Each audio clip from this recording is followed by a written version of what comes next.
talking, because then we can. Okay. Good afternoon to all of you. Let me welcome you to our webinar on the impact of USA tariffs of 44% on Sri Lankan exports and economy.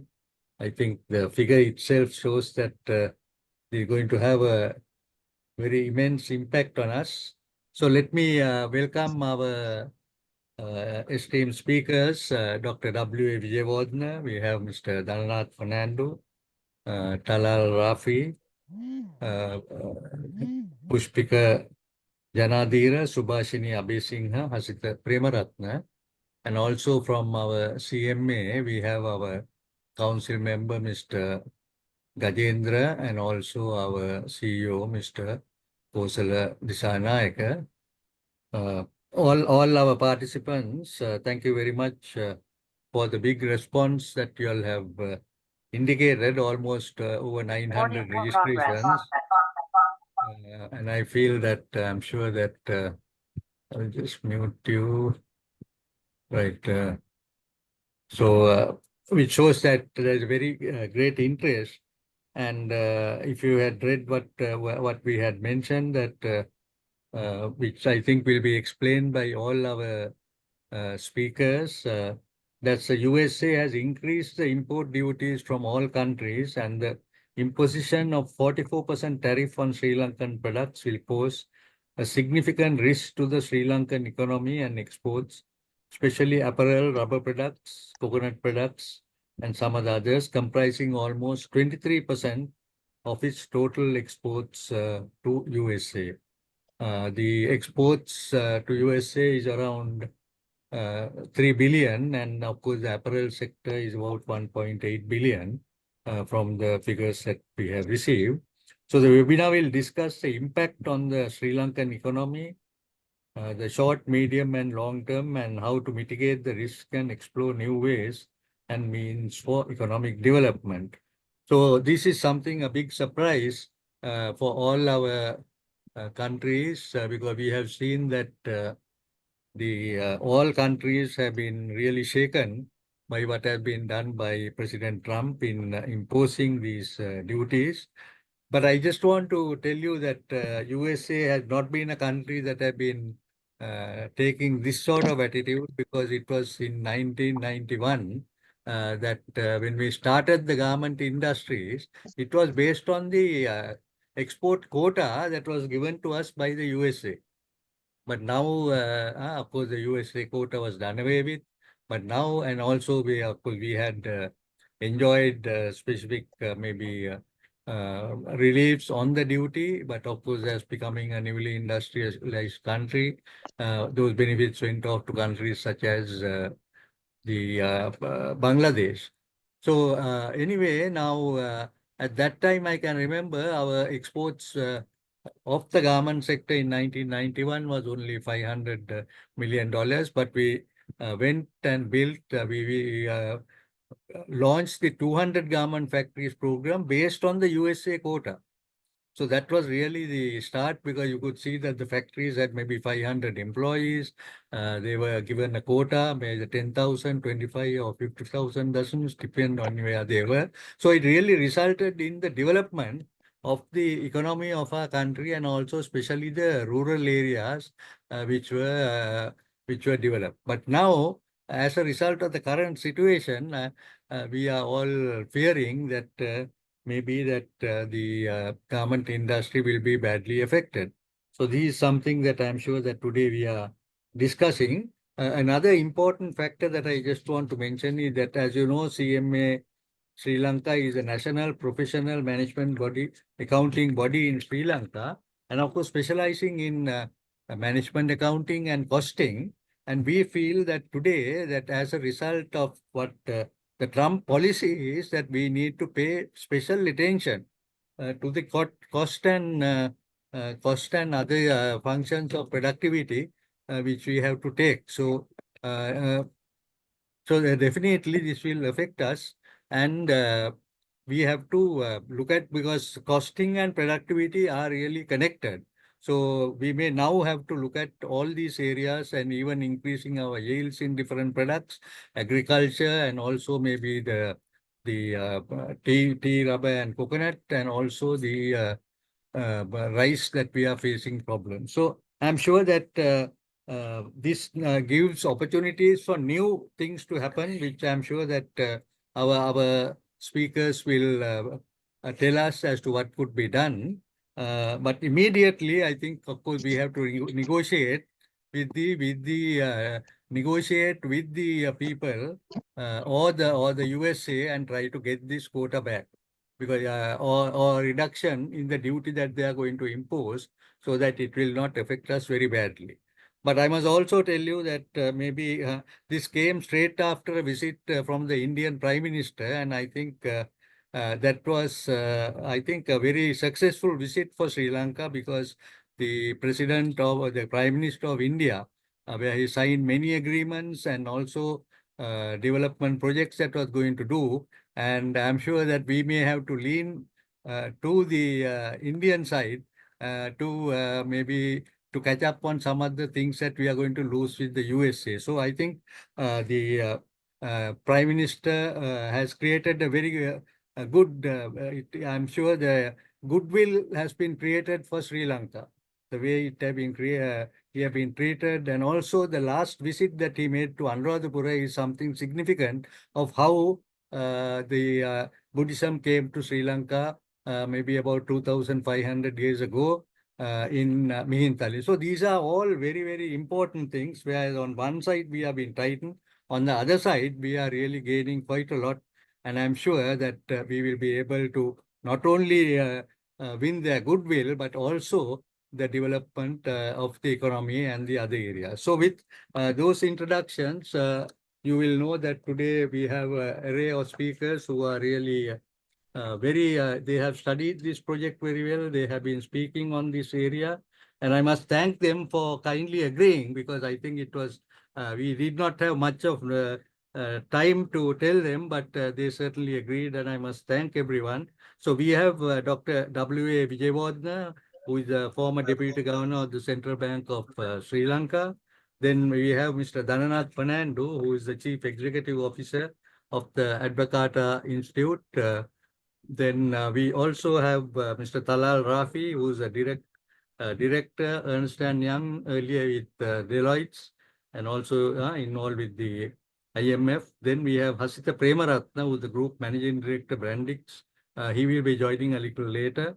Mr. Pushpika Janadira, he is the Managing Director of Dip Products, and he's also Chairman of the Sri Lanka Association of Manufacturers and Exporters of Rubber Products, which is also another sector that is badly affected. And Subhashini Abhay, the Research Director of Verite Research, and she will come with a lot of maybe ideas and the research work she has done in the trade side and of course exports. So with that introduction, may I now invite Dr. W.A. Vijayawardena, the former Deputy Governor of the Central Bank of Sri Lanka, to commence his address.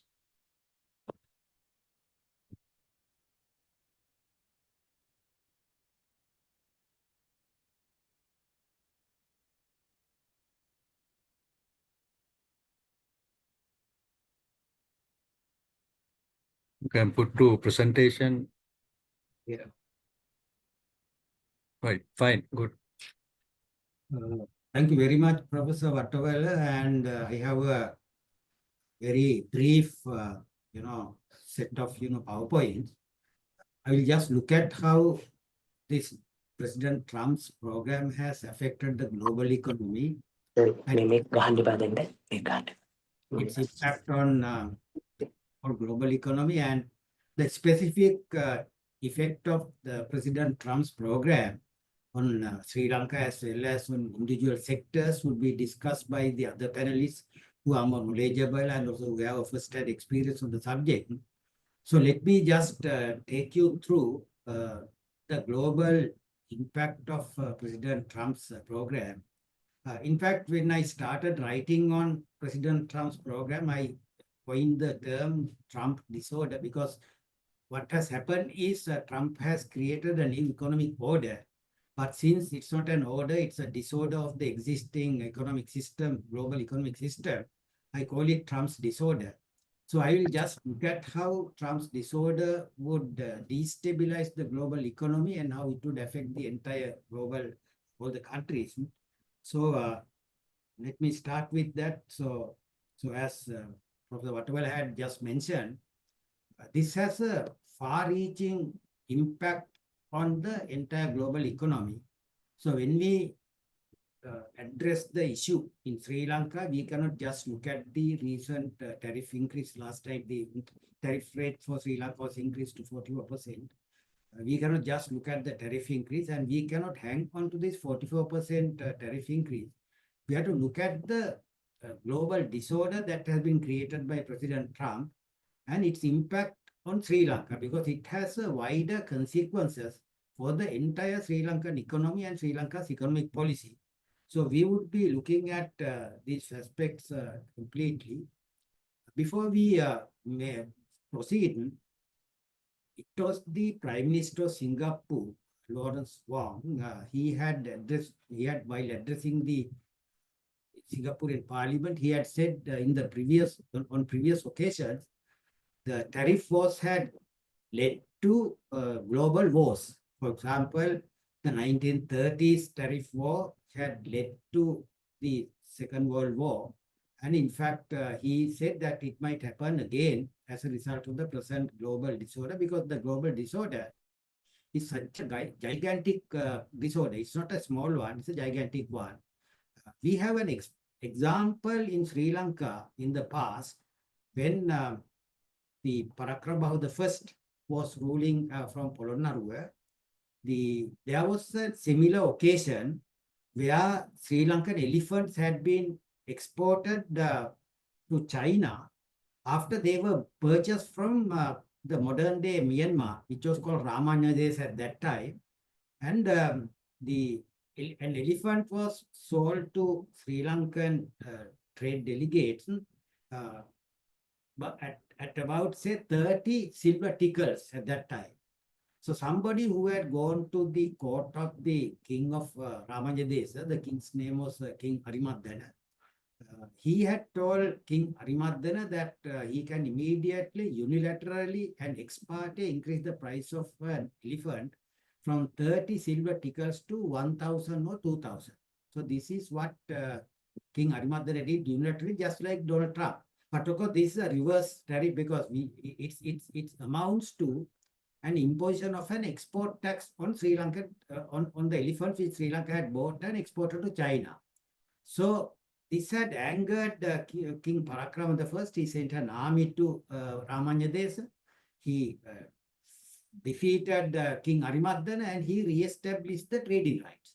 So we already have in Sri Lanka an example of how a country might, when it has been affected by unfair trade practice by another country, how they would respond, because the King Parakramabahu had in fact invaded Ramanyadesa of Myanmar, and he had re-established the trading rights because when an elephant's price was increased from 30 silver tickets to 1,000 or 2,000 silver tickets, those elephants were no more competitive for Sri Lanka, because the elephants who had been exported to China from Bengal and from India and from all other countries, they were cheaper than the elephants that had been sent by Sri Lankan trade delegate.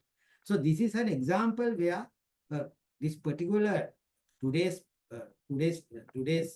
economic disorder might lead to another global war. So which we have to avoid, and this is one of the biggest problems that we are facing. And we have several problems with the approach by Trump, because he says that the trade deficit is what matters to USA, but of course what matters to USA is not trade deficit, because USA had been having a trade surplus until 1970. After 71, the USA trade surplus was converted to a trade deficit, and continuously there was a trade deficit. But particular deficit had served a purpose. The purpose is when the global economy wanted liquidity in terms of US dollars to conduct the current global transactions, to store the reserve assets of the countries, and also to make the payments due on the borrowings by the global economy.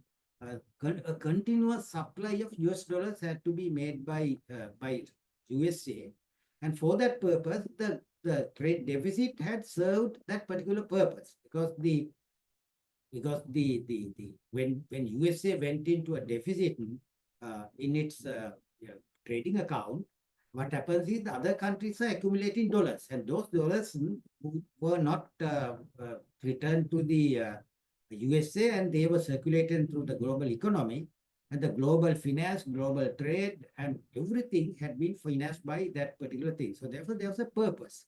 And also, it benefited USA also because USA functioned as the unofficial world central bank nation. And everybody knows when you function as a central bank nation, you will be able to make profits out of the money that you create, and which we call seigniorage in economics. And USA had been accumulating a massive seigniorage by printing money, printing dollars, by supplying the dollars to US citizens to buy goods and services that had been produced by other countries, and by permitting the global economy to function. So they have set order in the global economy. That particular order has been disrupted now, and as a result, the whole world has now decided to look at the global economic order from a different perspective, and that different perspective has been highly dangerous for all the countries in the world, including Sri Lanka. So what the trade deficit had done for USA is it has enabled the US citizens to print a piece of paper, which you call the dollar, which has no any intrinsic value in itself, and exchange that piece of paper for the real goods and services that other countries are producing. So as a result, the US citizens had been benefited. They had been better off. But Donald Trump says that this particular the trade deficit has been the biggest problem for USA, but of course it had served a certain purpose to make the United States the leading and the dominant country in the world. So that particular role we cannot ignore. With this current economic policies of Donald Trump, there can be another nation which might take over this function for USA to function as the unofficial world central bank nation, because there's a necessity for the global economy to have the required liquidity to conduct the international trade, to maintain their reserves, to borrow money from other countries, and finance their gaps and also forth. So when USA had on its own withdrawn from those particular factor, nobody can stop another nation becoming the world central bank nation and supplying the required the liquidity to the global economy. So therefore, what has actually happened is, though Donald Trump has said that those countries which are having a surplus with USA have exploited the US citizens, it had been actually the other way about. The other way about means that US citizens have been able to exploit the countries which are exporting more to USA by buying the real goods that those people are producing at a lower cost, by paying low wages in fact, in the case of our Sri Lanka's economy, the garment workers. Then when we export rubber products to USA, the rubber tappers and all the people who are involved in the rubber industry and all other factory workers, they are paid poorly in Sri Lanka. And as a result, the US citizens have been able to enjoy a higher living by just exchanging a piece of paper, which you call the US dollar. And now Donald Trump says that that's the wrong thing, which is not the correct way of interpreting the current situation which USA faces. And I have problems about the recent the formula that Donald Trump's advisors have used to judge whether a country had been exploiting the US citizen. Formula, say, this is the formula which he has used to, his officers and advisors have used to decide on the base on which the country should be taxed. In fact, this is not something to do with the tariff which other countries are having against US imports. This is a academic exercise done by some economists, And the Trump's advisors have simply copied this particular formula from those academic exercises. They have used it for the purpose of imposing a tariff. Now, if for anyone who cannot understand the meaning of this particular formula, I will just explain to it. What you have on the left-hand side of the equation is the appropriate tariff rate which a country should have in order to reduce the trade surplus to a zero level. Now that will come now the above the line on the right hand side, we have the XI is the exports of USA to the rest of the world, minus MI is the import of United States for the rest of the world. And then below the line, we have a very particular number. That number is this epsilon represents the import elasticity of the US imports into the pi actually represents the price, pass through of the import price, how much the United States prices would go up into the entire amount of the imports that they make would be the impact of the price level in USA.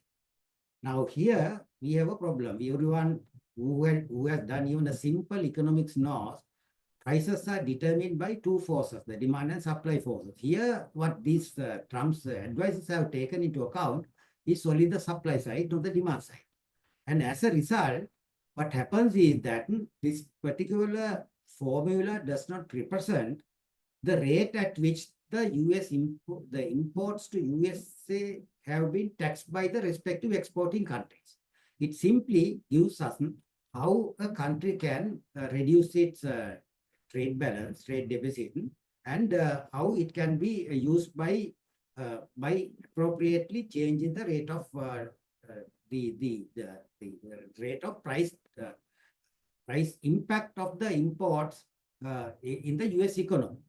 And therefore, this is a generalized formula which had been used by these academics to present how what is the rate of the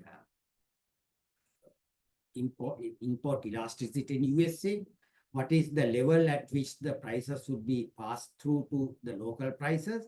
And that particular formula had been used by the advisors to Trump because they didn't have enough time to calculate the complex levels of tariffs imposed by various countries. So for example, if we take a country like Sri Lanka, we have the general tariff level, which is 20%.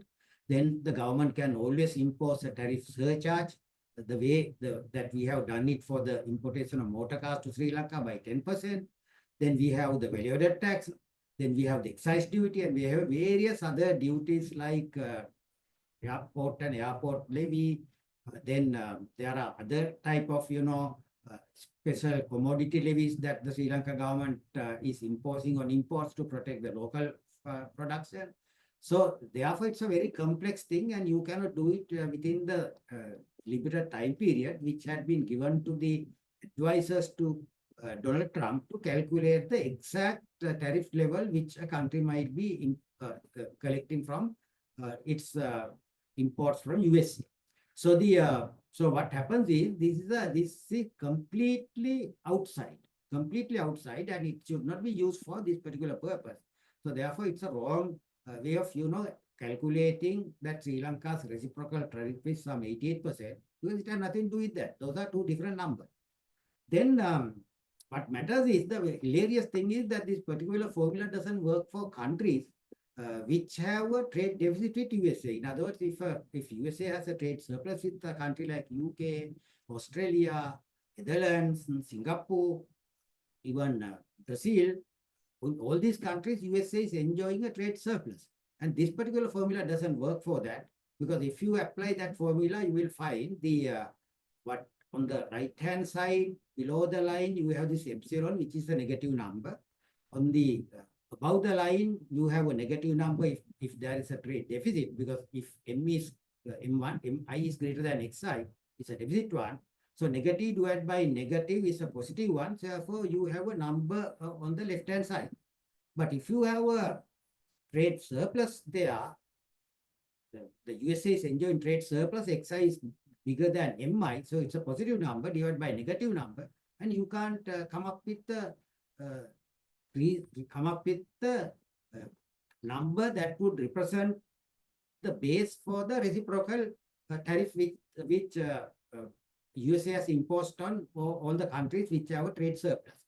Now that is why there is a baseline tariff rate which had been which had been imposed on countries like UK, the Netherlands, Singapore, and Australia, Brazil, because in all these countries the USA had been enjoying a trade surplus.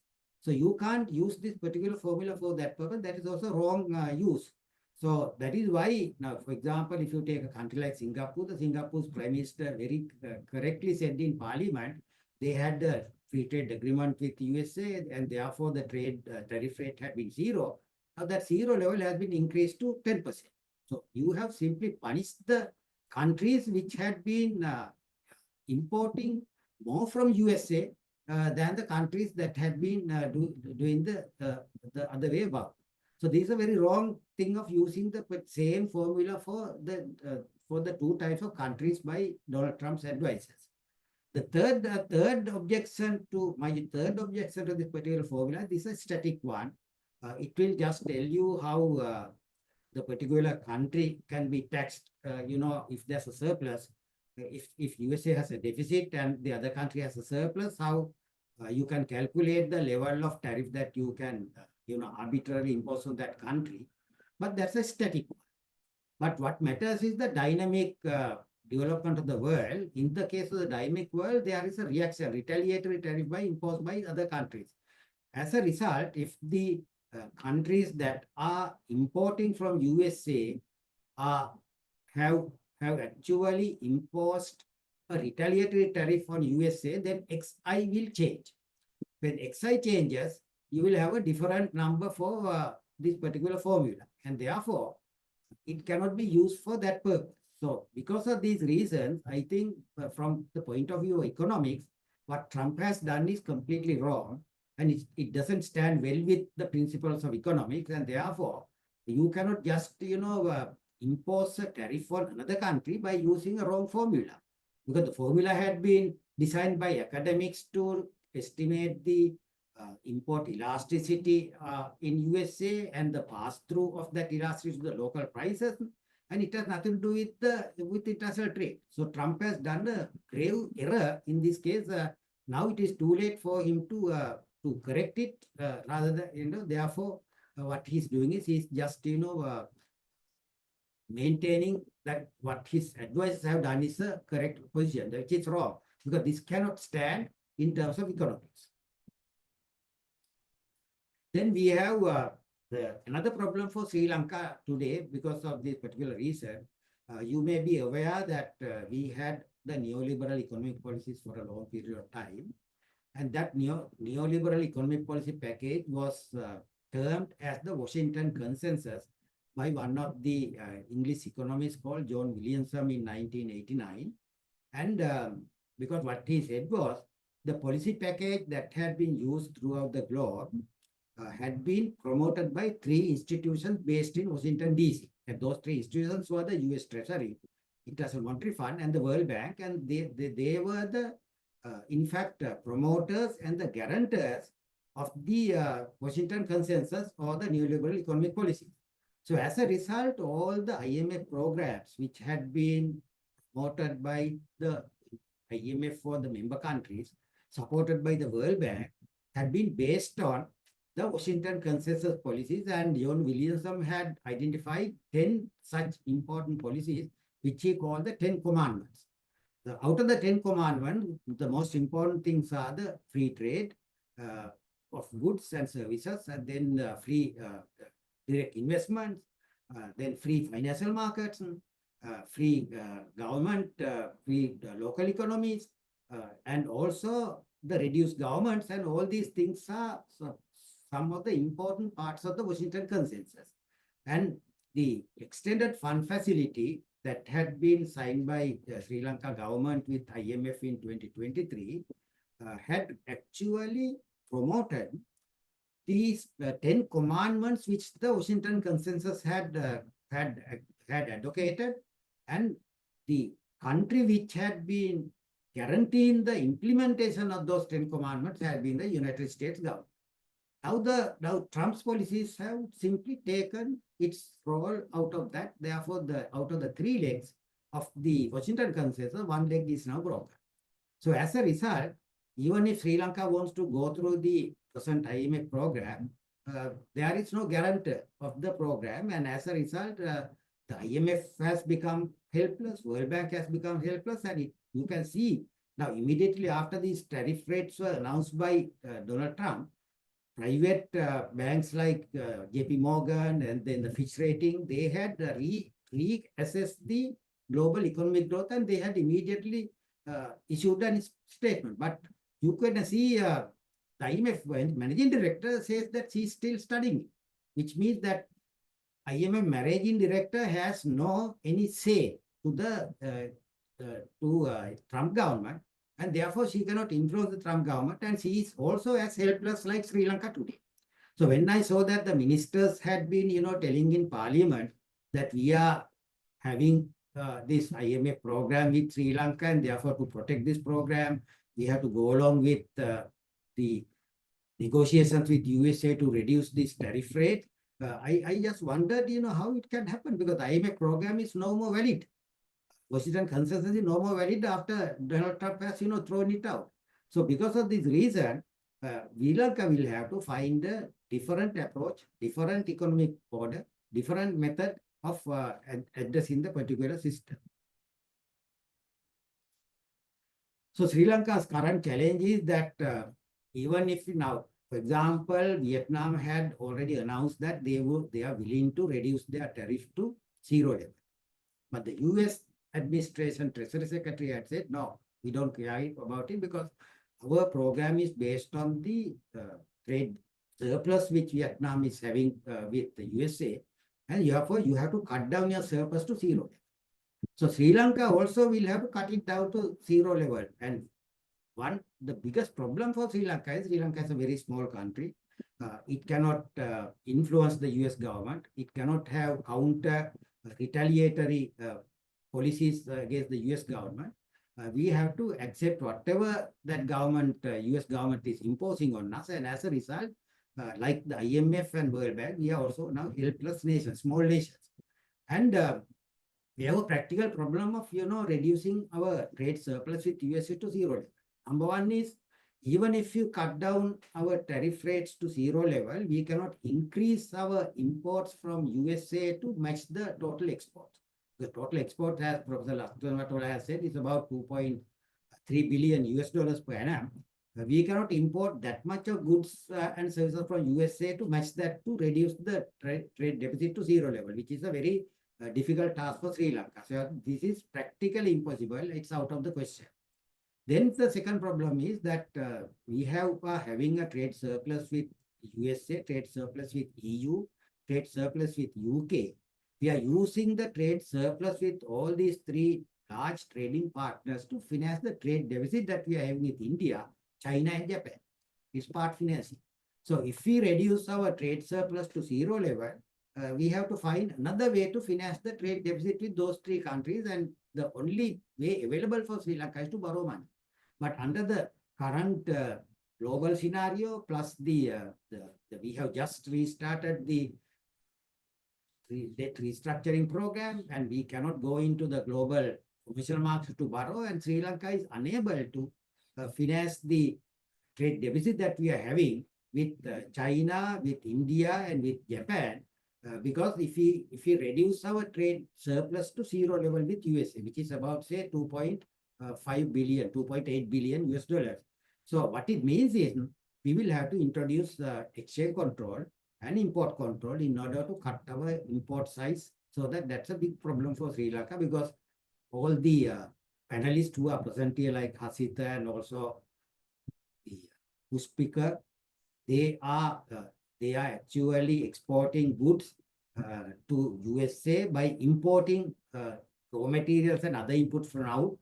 Even the rubber industry, we cannot have the entire requirement of rubber produced in Sri Lanka. We have to import from Vietnam and import from Thailand. In the case of garments, the local value addition is only about, say, 40%, so 60% import. So if we curtail the import bill of Sri Lanka to finance the, by reducing the trade surplus with USA to zero level, Sri Lanka is a big trouble. So Sri Lanka's current situation is a classic, devil's alternative. In the case of devil's alternative, whatever you do, the devil will catch you and destroy. So Sri Lanka, if Sri Lanka cuts down its tariff to zero level, the devil will catch you. If Sri Lanka tries to cut down its trade surplus to zero level, the devil will catch you. So we have a devil's alternative situation, which is a very critical situation for Sri Lankan policymakers. And I hope that the policymakers will realize this particular situation, and also our other panelists who are present here will look at the issue that Sri Lanka faces from this point of view. With that, I will end my particular program, and thank you very much, and we will be here to answer any questions which the audience has. Thank you very much. Thank you very much, Dr. Vijayawardena. I think you went through very important areas, which I will not speak, because I think our other speakers will speak on those matters. So once again, let me thank you, because I know that you have done a great deal of study on this matter, and your presentation will certainly help not only our speakers, but also maybe the people who are doing negotiations. They will certainly be able to make use of the points and even consult you. So our next presentation, Doctor, can you remove the presentation?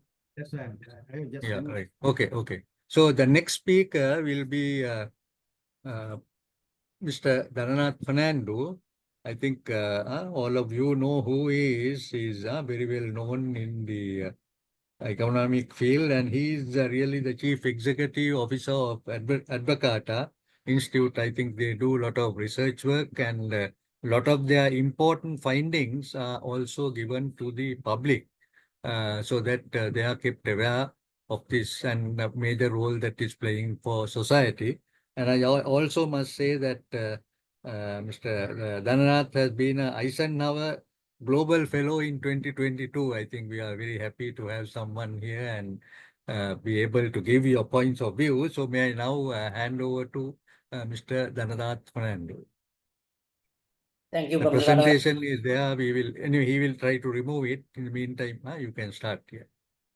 Thank you, Professor Vatawala. Thank you very much for having me. And I think Dr. Vijayawardena set the context on the economic front on why this is a bad idea. So in my brief remarks, I'll focus on three things. One is the basic economic context, why a tariff won't basically help US, nor any other country. Number two, the overall, I mean, the impact that we can go to the level for mainly for Sri Lanka. The third one is potential solutions. Even I'm cautiously using the word potential because it's quite a challenging task. First, on the economic context, we need to understand trade is always a two-way street. And as I think Dr. Vijayawardena showed it on economic theory point of view, by thinking sadly, the Trump administration thinking is completely flawed on comparing country to country trade deficit. It is simple as like, if I look at my surplus as an individual, I have a surplus with my salary from my company. Of course, I have a deficit probably with the grocery store. But if I think that I have a surplus with the company and I have a deficit with the grocery store, and I should make my grocery store deficit to a zero, I would be quite stupid to do that, because there is no way that I can bring my grocery store to zero. And if my company thinks that, okay, from the company's point of view, if the company has a deficit with me as an individual and he should make it zero, then I will run out my salary. So it's the same way if the Trump administration thinks that we can balance it off by country to country, that is simply impossible. Because the worldwide, we are on a more global supply chain. We are importing from someone and we are exporting to someone, and it's always a two-way street. The only best anecdote that I could provide is we need to understand a tariff on imports is a tariff on exports. It is, I mean, during the Aurudu season, since we are all heading to Aurudu season, generally there's massive traffic on southern highway. Now, if we want to keep more people in Gaul, and if we make the southern highway a one-way street, thinking, okay, you can go to Gaul, but you cannot come back on highway, thinking that more people will go to Gaul, that's flawed thinking. Because when people know that you cannot come back on the highway from Gaul to Colombo, most people will not go to Gaul in the first place, because they know they cannot come back. So in a way, if you have a barrier from Gaul to Colombo, it is also a barrier from Colombo to Gaul. So that's the main thinking that we need to understand, that a tariff on imports is a tariff on exports. So by this decision by Trump administration, that's first going to harm the US taxpayers and the US citizens the most, because their prices will go up. And of course, while thinking that there can be job attraction in US, actually it would be counterproductive and it will create more chaos in US. And this was proven economic theory and also in practicability that this is not going to work. And sadly, Sri Lankans were in a way believing in this. If you look at in Sri Lanka's context, when we tried to negotiate with India on free trade agreements with Singapore, the same logic was brought in. We also compared the trade deficit with India to Sri Lanka, compared with Singapore to Sri Lanka, and said we have a trade deficit country-wise. And we got our fingers burned. And even I was, as a joke, I was wondering whether someone from Sri Lanka was advising President Trump on this flawed thinking, because we were on the same boat. And now we are getting the bitter pill. I mean, now the Trump administration thinking the same way that we thought, and now we are having a massive chaos and thinking, what are we going to do? Because if the Trump administration think, okay, we have to make the trade deficit zero with Sri Lanka, and now our exports and our rubber products, our apparel, our gem and jewelry, our food concentrates, everything is in trouble and jeopardy. So we had got the bitter sense and the bitter taste of our own flawed thinking that trade is a one-way street and we should cut down imports to boost exports was at one point our thinking. And now we have been treated with the same spoon that we have been trying to treat the rest of the world. And if all of us want to improve exports without importing, actually, whom are we going to export? Because our export is someone else's import. And that's the first part of on this flawed thinking, and this is quite terrible. In terms of impact for Sri Lanka, I can only define it. I need not to go to detail. I can explain it in one word. It will be a chaos. It's simple as that. Because there is no way that we can bear a 44% tariff hike given our export market. And there will be about 3 to 4 rounds of impact with this tariff of 44%. The first round would be when our exports have a 44% additional, and we need to understand this 44% is not flat. For an example, if we certain HS codes had different tariff rates already. For an example, some HS codes had like 8%, some were 12%, some were 14%. So this is an add-on to that 7% plus 44% or 12% plus 44%. So when we had that 44%, our products will be expensive in the US market. So in a way, with that price hike, there will be a demand contraction. And I think how the reality works is, I'm sure Hasita and Pushpika will probably shed some light. What would happen is the US buyers will first try to squeeze our suppliers.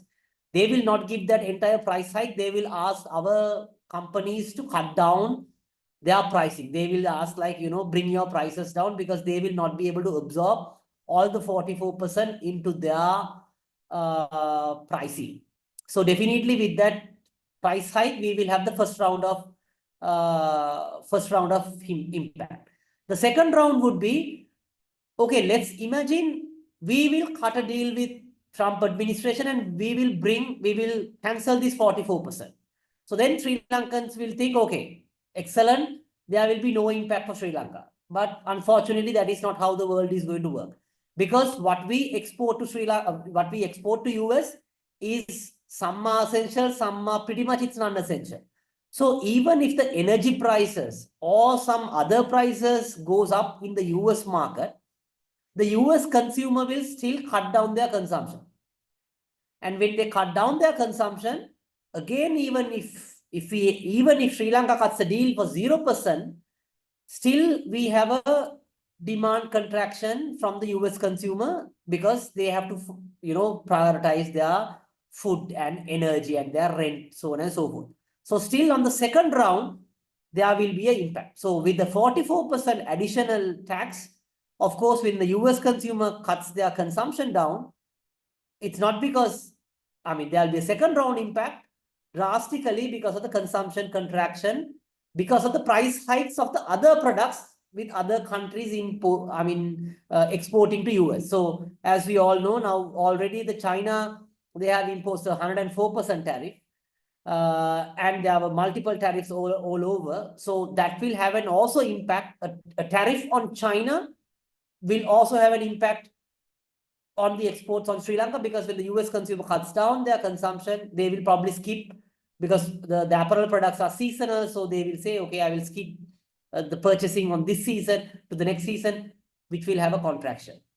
That's round number 2. Round number 2, a subversion would be also of apparel sector and even the rubber sector. They will consider where to shift the orders, because the tariff that it was calculated based on the trade deficit, as Dr. Vijayawardena explained, but it is not unique for all countries. For an example, Sri Lanka is 44%, Vietnam is slightly higher, Bangladesh is lower, India is lower. So if our apparel manufacturers, if they have plants in Africa, in India, in Bangladesh, they will get an advantage by shifting the orders from here to the other countries, which will have a lower tariff rate comparatively. And even their buyers will advise to do so. So in that sense, again, since unfortunately, our tariff rates are quite high, we will have that round of impact as well. The third round would be when US has a tariff for Sri Lanka for 44%, their trade between the other countries will also get affected. For an example, the US with the US trade with UK or the EU will get impacted, and their jobs will get impacted, and that will have an impact on the tertiary level for Sri Lanka. For an example, on the industry like tourism, because when the EU market have an impact on their jobs, they are the people who are basically coming for leisure for Sri Lanka, so as for tourists. So then we will also have a impact on the service sector as well. And also we know in terms of the shipping and logistics, the freight forwarders, the shipping agencies, that will also have an impact because of the contraction of the global supply chain contraction, so as the services. So that will, these 3 to 4 rounds of impact will have for Sri Lanka. And I think US is the other side of the flawed thinking is US is only considering trade, that is goods. But if you look at US as a service exporter, they have a service surplus with a lot of people, because they are still one of the main technological exporters to the world. The services that we use, Zoom for this call, Microsoft, Google services, YouTube, Facebook, the multiple number of software in the world is still pretty much dominated by US. So in that sense, in the services front, of course, still even if we add services, we will have a trade surplus with US and a trade deficit with US compared to Sri Lanka. But overall with the world, US is one of the main exporters of services in this case. So it is not the right way to compare again. So coming back to the potential solutions, I think this is beyond economics. it feels the the President Trump administration is using this tariff as a tool to bring their counterparts for a deal. And I mean, if you follow his Twitter, and what he says is, okay, this Vietnam came, they cut a deal, or they are trying to buy more products from US. And it seems President Trump is not about we basically bringing down the tariff rate. He wants to basically bring the trade deficit down. And to bring the trade deficit down, there are only two ways. One is either we have to bring our exports down to US, or we have to buy or import more from US. And unfortunately, the product categories that the US is exporting is not in the affordability range of Sri Lankans, because what US exports to the world is basically weapons, there are Boeing aircrafts. Of course, there are services which we purchase, but we are not a main, service hub to buy a lot of Google services. We buy, but we are a very small market. And there are petroleum products. So we are not buying those, and we are really not falling into their affordability space. And even if you look at Sri Lankan Airlines, pretty much our aircrafts are mainly with the Airbus, with the famous Airbus deal, which we have been discussing. And if we were to shift completely for a Boeing aircraft, that is not feasible. And we all know the status of the balance sheet of Sri Lankan Airlines, and we are not in a position to buy aircraft from Boeing. And we have our military, we cannot buy a lot of equipment from US, and they are quite costly. We cannot maintain, we cannot do that. The only option is probably buy fuel from Texas. And I don't know how feasible it is, because I think when it comes to logistical costs, transportation, insurance, logistics, probably it would be more feasible for us to buy it from the Brent rather than buy it from Texas. And I don't know whether it's feasible or the variants are compatible. I'm not the expert, but that's the only option I can think about, because we import for about 3 billion approximately about 3 billion worth of fuel per year. So that's one option. The other option is to go for US and ask them what can we buy from them. Then that would be a very minimal number of like agricultural products like soya beans or maize, which will definitely not breach more than 2 billion trade deficit. So options are limited in that front. The other option is we go for a negotiation by capitalizing on our geopolitics, saying that we are an important geopolitical destination for Indo-Pacific safety, and put that front. But it seems Trump administration is more transactional. So I don't know to what extent that we can go on that route, but probably we can capitalize on India and Japan. But the problem is they are also in trouble. So first they have to rescue themselves before they help us. The other solutions available are not on immediate term. It is more long run and medium term. And that's what, as Advocate Institute, that we have advocated for. Because first we need to understand our tariff system is also a mess. Trump administration imposed 44%, but I'm sure all of us are aware there was at one point, the menstrual hygiene products were taxed at 103%.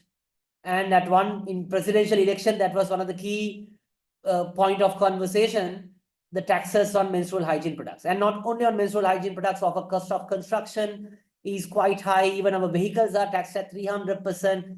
Most of our tariffs are quite complicated with para tariffs like cess and pal, and it's quite a complicated system. So we can make it a golden opportunity to bring the tariff rates down, but the impact would be more medium term and long term, not immediate. And make it a point to simplify the tariff system and make it simple. But the worry is, from the Treasury's point of view, we are depending on this trade tariff income as a main source of income.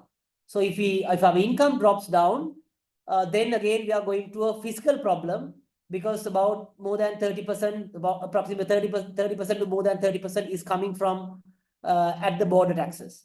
But our point of view is by having a complicated tariff system and para tariffs, we are leaking revenue because when you have quite a complicated tariff system, you increase the margin on corruption. Because then people have to oil certain officials' palms to get things done because it's complicated. No one really can do anything about it. So if we simplify and bring it to few tiers, then probably we will actually see a better revenue by minimizing the leakage. The other option is we have to look at other markets. I mean, like India or joining RCEP, but all those are quite in the long-term horizon. Those are the potential solutions. Immediate term, either we buy it from US, but I don't think it's feasible. But or else ask for what we can do to help to bring the trade deficit down, or maybe consider options like LNG. And I don't think there's option for building coal power plants, which US has some edge, but I don't think they have built any coal power plants in the recent history. But I don't think we are moving to a renewable trajectory, so that is not an option. So options are limited if we were to buy something from US, but we can make it an immediate attempt to cut down the para tariffs and give an indication to the world that we are open for trade. It's a two-way street. And the most optimistic case is that this will get back down from the US consumers itself, because the main victim of these tariffs would be the US consumer, and hopefully Trump administration will, roll it slowly over a period of time, as he was even in his first term. A lot of things that he mentioned, he really did not execute. But that's the only optimistic case that I can think about. Because of the pressure, he will slow it down, and he will reverse, or he will give a period, or he will delay this decision, but actually it's coming to an effect from tonight. So he will delay it over a period of time. That's the most optimistic case. So since my 20 minutes is gone, I will wrap it up. In simple terms, this will create chaos for Sri Lanka. Even it has to go to the extent of negotiating with IMF, but as Dr. Vijayavardhana said, it's not possible because the world order has changed. Even if we go to the World Trade Organization, the dominance is with US, and they have to appoint the representatives, and they haven't appointed anyone at the higher level. So even if we complain, it doesn't move from there. So it will be chaos. The optimistic scenario is the only hope, that the Trump administration will slow it down. The immediate term, we can make it a golden opportunity to bring down cess and PAL and simplify our tariff structure, or consider to buy something from US, but I do not see anything else. On the long-term horizon, we have to go with RCEP and do trade with other parts, because it seems the US trade order, and they are no longer a reasonable or a reasonable trade partner. I will stop with a quote by a famous quote on trade: "When goods and services do not cross borders, soldiers will." I think that's the point that Dr. Vijayavardhana also tried to drive. This can create quite chaos, even to a trade war, escalating to a world war. So when goods and services don't cross borders, soldiers will. Thank you. Thank you very much, Dannath. I think you went through some of the important areas, and I think you've also given some points to Mr. Hasita Premaratna, who's our, is he there or? Hasita, are you there or? No, I think is gone off. I thought that he'll be able to answer the questions on the apparel industry. It's okay, then maybe he might come in a little late. So I will now invite Mr. Talal Rafi. He is really currently with Ernst & Young as a director consulting. Earlier he was with Deloitte. So he's also someone who's been doing a lot of work on the restructuring of the debt situation. So I'm sure that you'll be able to cover all those areas within maybe in your address. Over to you, Talal.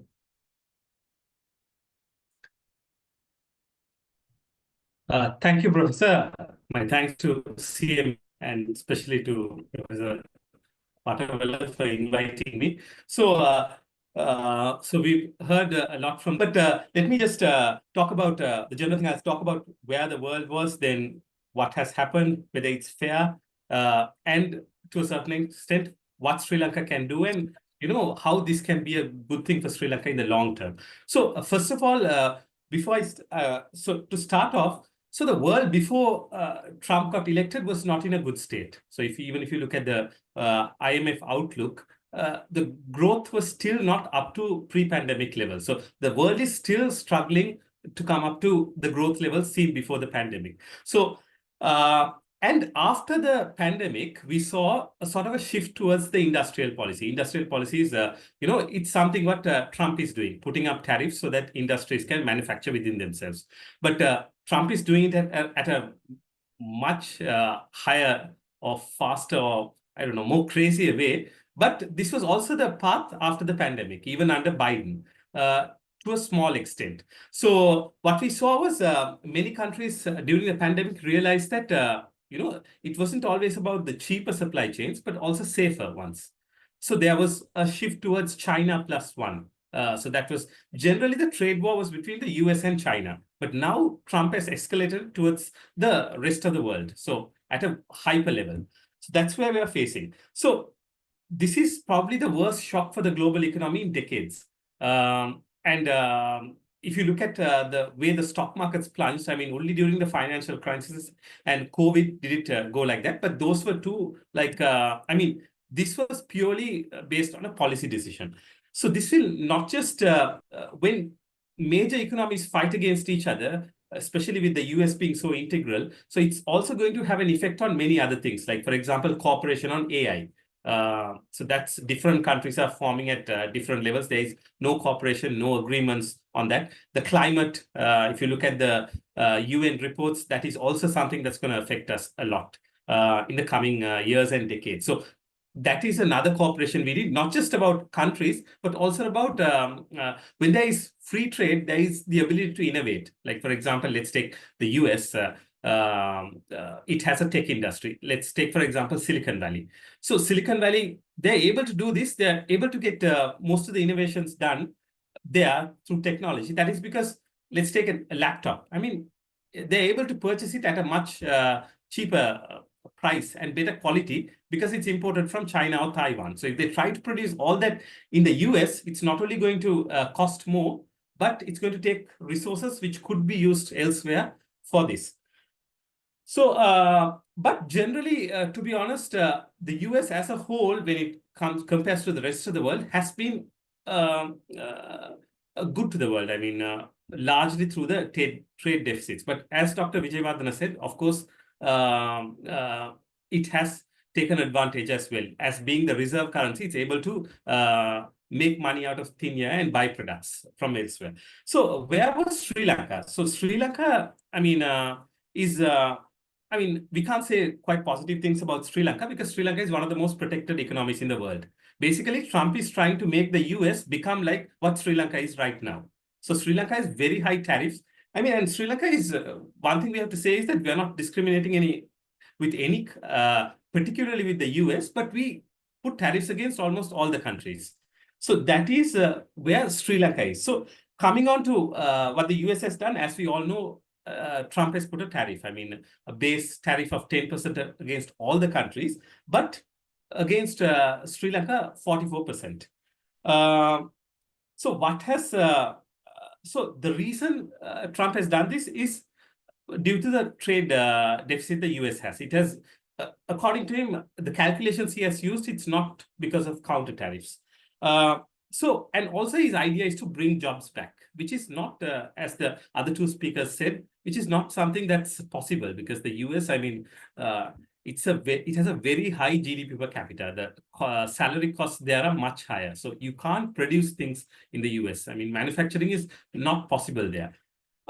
So is it fair? Like talking about Sri Lanka, US, can we say it's fair? So just to be very blunt about this, I think when it comes to US-Sri Lanka trade alone, Sri Lankans have been quite treating the US unfairly. So if you look at goods going from Sri Lanka into America, the tariffs are largely less than 10%. And the US puts no para-tariffs or non-tariff barriers on us.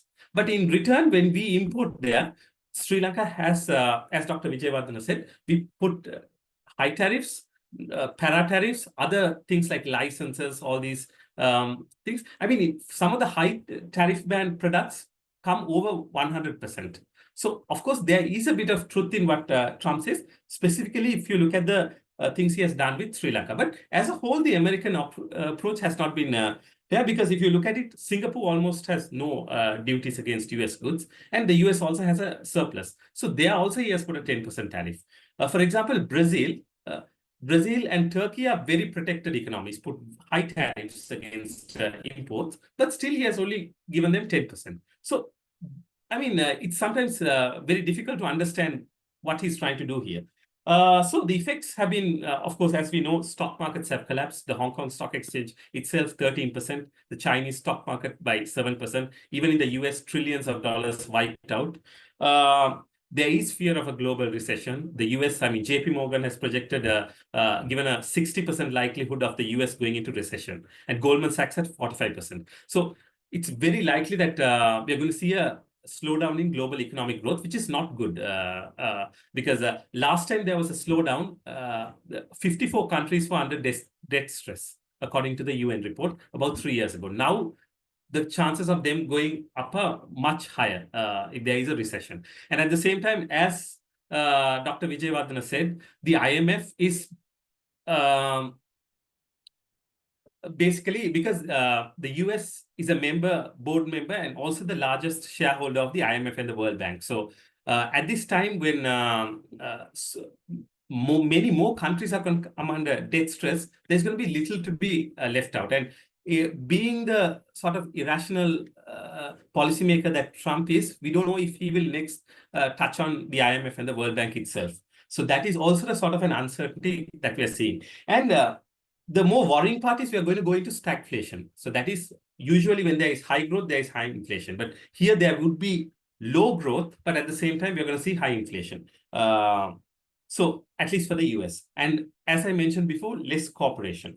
And overall, the consumers are going to suffer. First, the US consumers are going to suffer because the prices are going to go up, and the quality of goods are going to go down, especially if they are produced in the US at a much lower rate.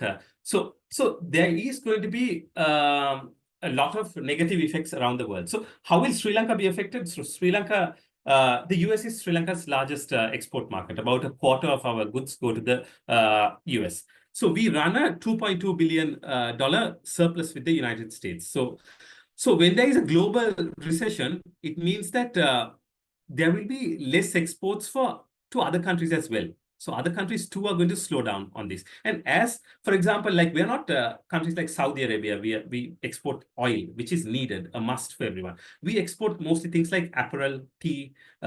These are things that people would cut down when there is a recession, or the first things that they would opt to cut down. So there is likelihood of this being impacted at a much higher level. And the fact that the apparel industry employs directly 350,000 people, but indirectly over 1 million people. So when you look at the indirect people impacted, that's around 15% of Sri Lanka's workforce. So that's going to be huge. So there will also be pressure on the currency. So if the Sri Lankan rupee depreciates, so repayments are going to be much more costlier. So for us, especially when most of our external debt is put in US dollars. And reserve accumulation will also come low. Especially this is something that we really need to capitalize on, hit a very high. Currently, we are sitting at around $6 billion in reserves, but we need to go high because we only have around 3 years, 28, when we have to start repaying our loans. And it's also going to make it much harder to accumulate foreign exchange because of the loss seen by the US on this side. So we have to try to catch this using many others. But, you know, we hear a few people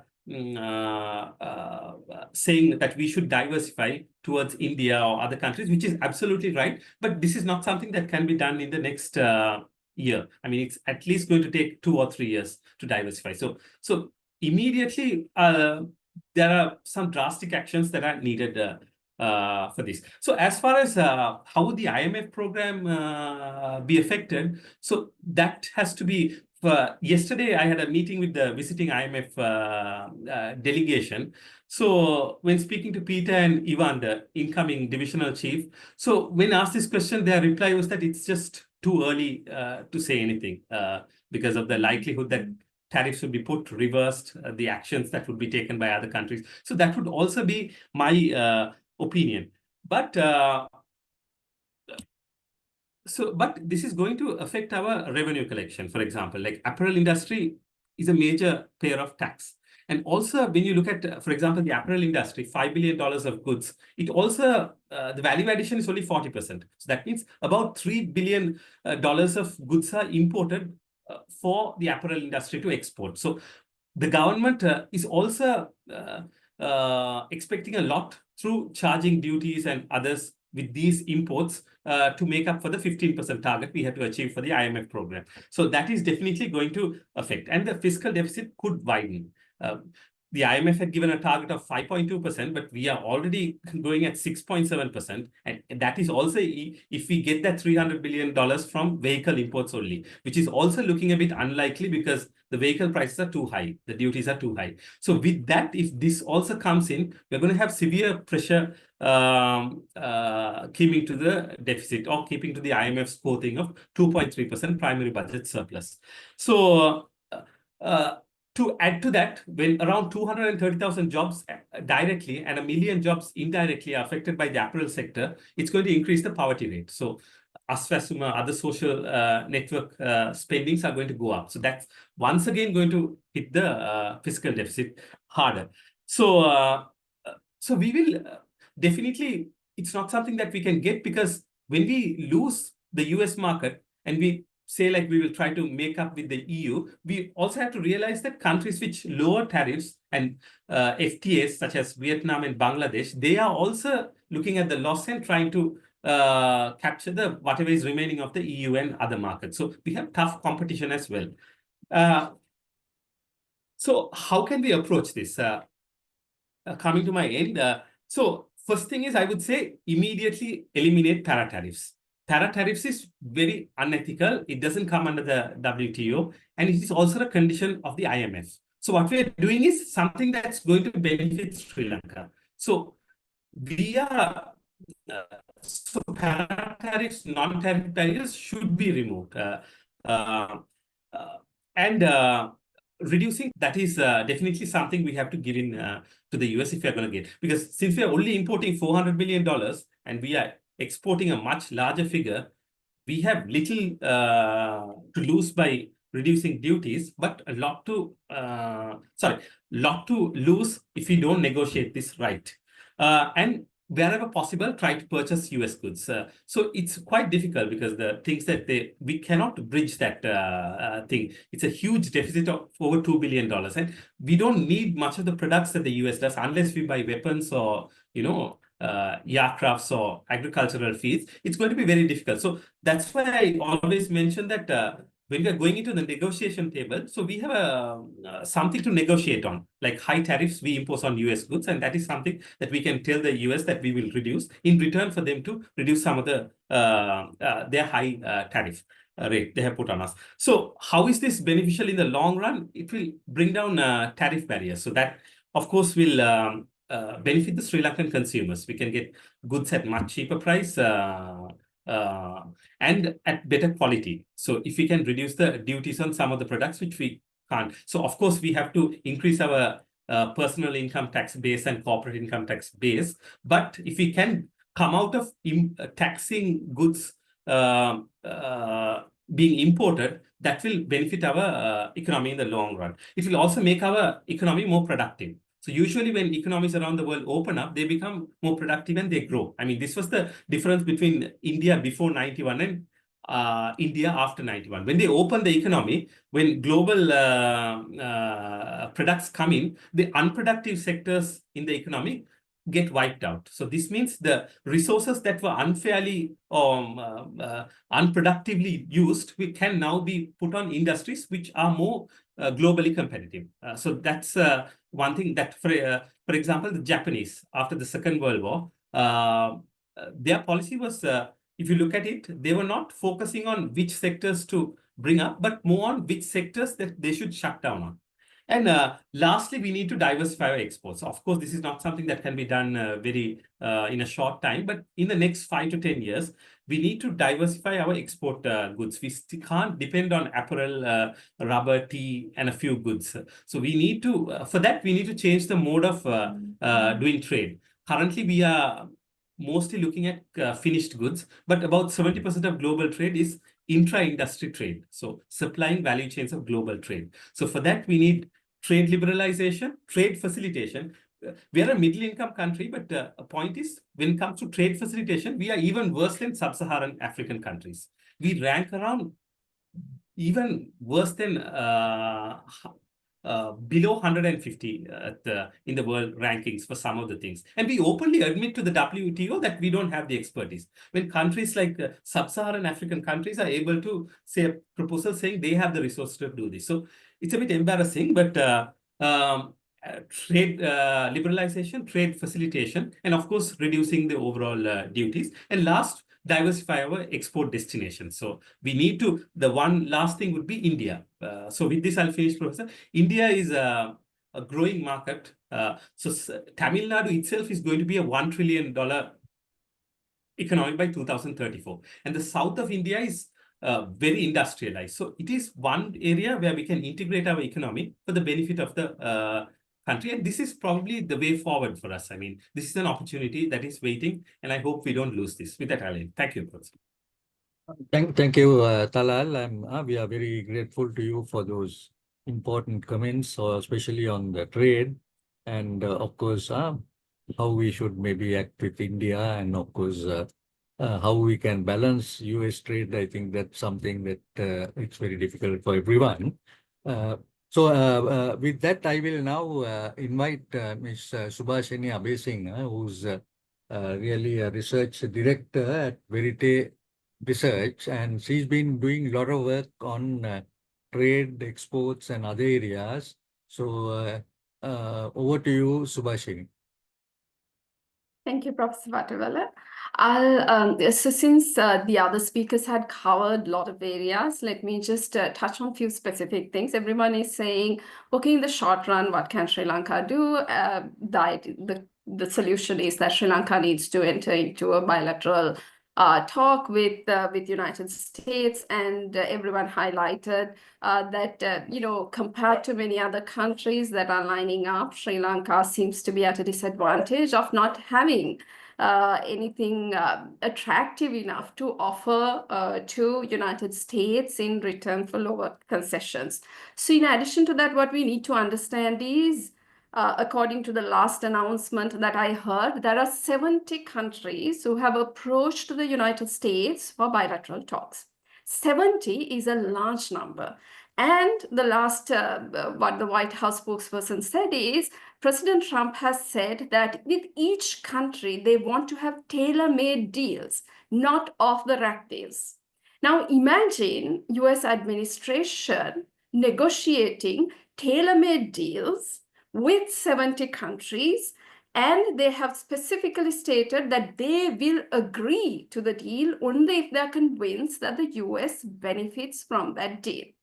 Now, we know Trump administration is very different in the approach to negotiations. They are faster and more efficient, and it doesn't shy away from taking radical, bold decisions. So one would expect them to be able to conclude these trade deals before maybe many other traditional administration does. But even for Trump administration, this administrative capacity to do 70 trade deals that are tailor-made and beneficial to the United States is going to take a lot of time. So one of the things that every country would, and it is said that this can take months, this can even take years, right?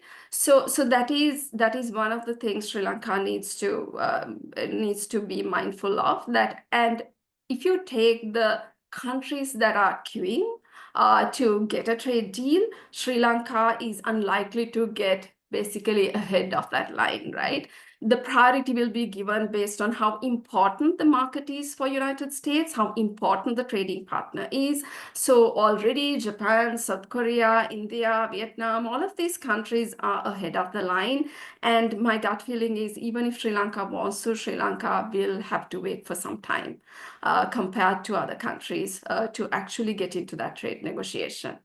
Then what is important to understand is, yes, we can't make, the president has clearly said that these tailor-made trade deals will be made taking into consideration each country's situation. So which means when it comes to Sri Lanka, yes, 3 billion is a big deal for Sri Lanka. But if you take overall US trade deficit, 3 billion means nothing. So even if we meet 0 to 0, make our trade deficit 0, it will not make any impact, material impact on overall US trade deficit.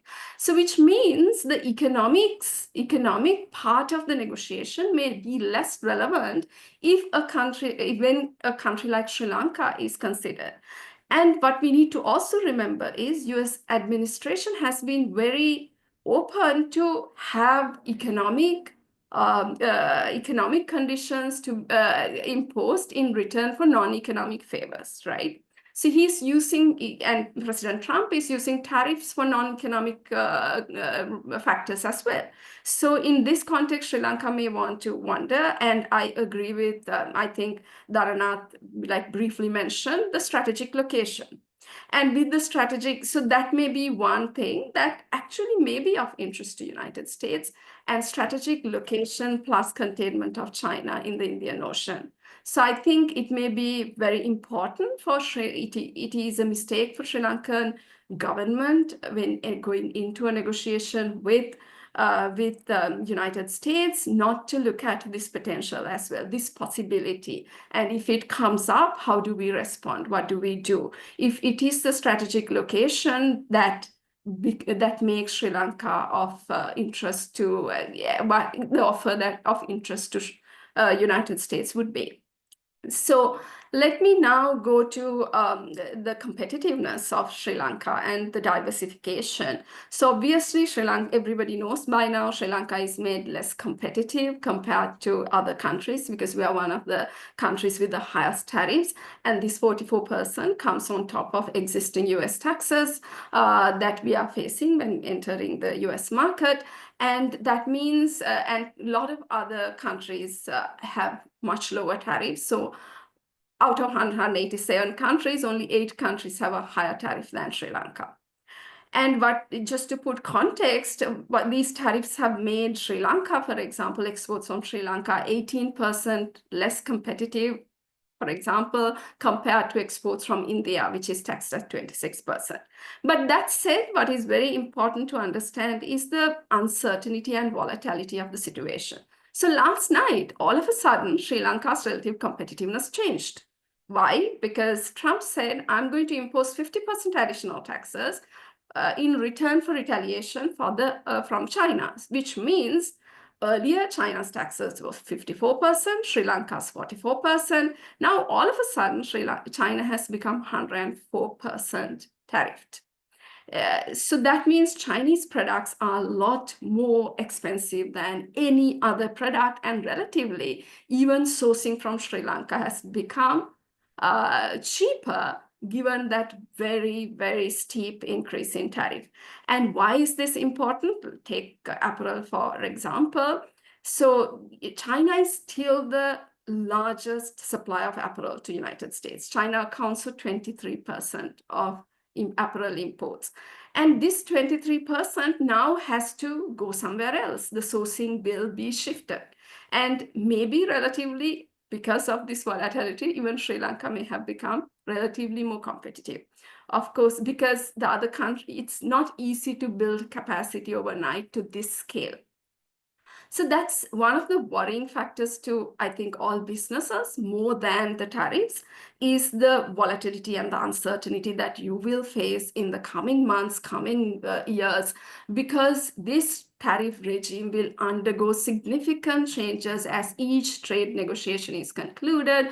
And not to forget, there will be quite a lot of pushback within US as well. It's not just foreign governments trying to negotiate or retaliate, but also within US, there'll be a lot of pushback by the constituencies that gets hurt by these very, very high tariffs. So lastly, about diversification, I agree with Talal. Diversification, so looking at other markets, the second challenge, obviously you will say, oh, the US market is now going to be very difficult for two reasons. It's not just the relative competitiveness, but also the contraction of demand in the US market. And then you will think, oh, let me diversify into other markets. But to emphasize the points also highlighted by Talal, now everyone else will also do the same. And look at China, for example. Now if China is facing 104% of tariffs, and China accounts for 15% of imports into United States, nearly $460 billion worth of imports. Now these imports will look for other markets. They have to. Now the world has a situation of oversupply. When the largest market in the world is going to close down, these people are still producing, and you have to now find alternative markets. And China will want to be one of your key competitors in most of these markets, and we know how cost competitive China is. And with the oversupply, the prices will crash. So actually already, even before Trump travels, there were complaints about China, dumping of goods, that actually Chinese products will become cheaper and you will struggle to compete. Lastly, Sri Lanka has the disadvantage that we are not party to many trade agreements. And unlike ASEAN, European Union, Mercosur, where they do have, even Africa, where they do have better regional agreements, more regional trade, and better access, Sri Lanka in South Asia is a disadvantage. We don't have a SAARC. We have been talking about a BIMSTEC. We don't have a region that is integrated that allows us access. Unlike ASEAN, unlike European Union, where they can actually increase trade among themselves. On top of that, Sri Lanka has very few bilateral agreements with countries outside the United States. Many of our competitors do have agreements, and that means they will be a lot more competitive. So going forward, Sri Lanka is also suffering from many things Sri Lanka has not done decades ago that we've identified long ago, like maybe decades ago, we knew we were over-reliant on Western markets. We need to diversify, but we never did. We have a great strategic location in Asia, but we never succeeded in Asian markets. And you are now suffering for these things as well. So what is very important is for Sri Lanka, I think it will be painful, not just for Sri Lanka, for everybody else. It is very important for us to see what we can do at home. There is one last point I want to say. A massive shock like this into the world trading system will actually drastically change the global trading system. And once dust settles, once the chaos settles, you will have a trading environment that looks very different. It does bring challenges, but it also brings opportunities. If Sri Lanka does their homework, bring their domestic trade and investment barriers, improve its attractiveness as an investment destination, improve its global competitiveness, it will, given its strategic location, benefit from being able to make use of the opportunities that arise with this massive shift taking place in the world trade environment. Thank you. Thank you very much, Subhashini. I think you stressed the importance of having these trade agreements.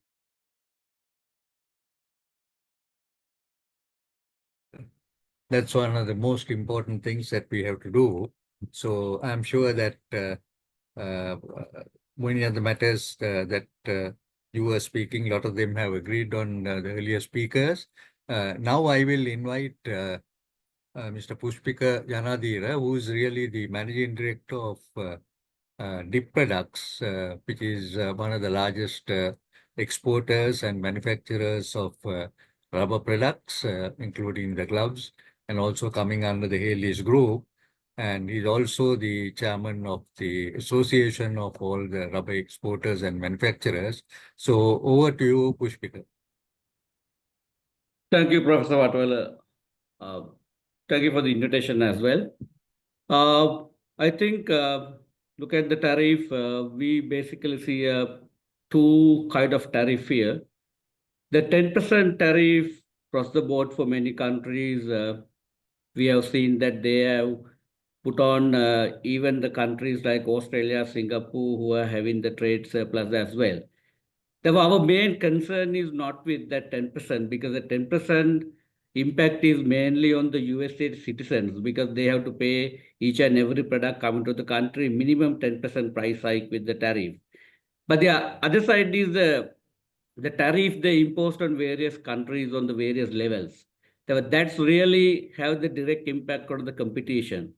Now, as far as the rubber industry is concerned, we are basically export around 1/3 of the goods to USA, the mainly tires and the gloves. If you look at the gloves, we compete gloves with Malaysia, Thailand, and even Vietnam.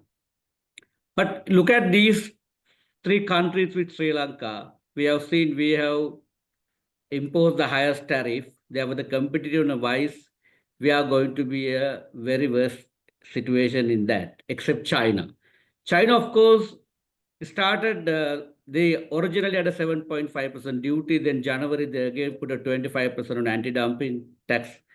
Because of that, there were a lot of customers were shopping this part of the world. They were talking about establishing facilities. They wanted to bring the business from China to Sri Lanka, Thailand, Malaysia.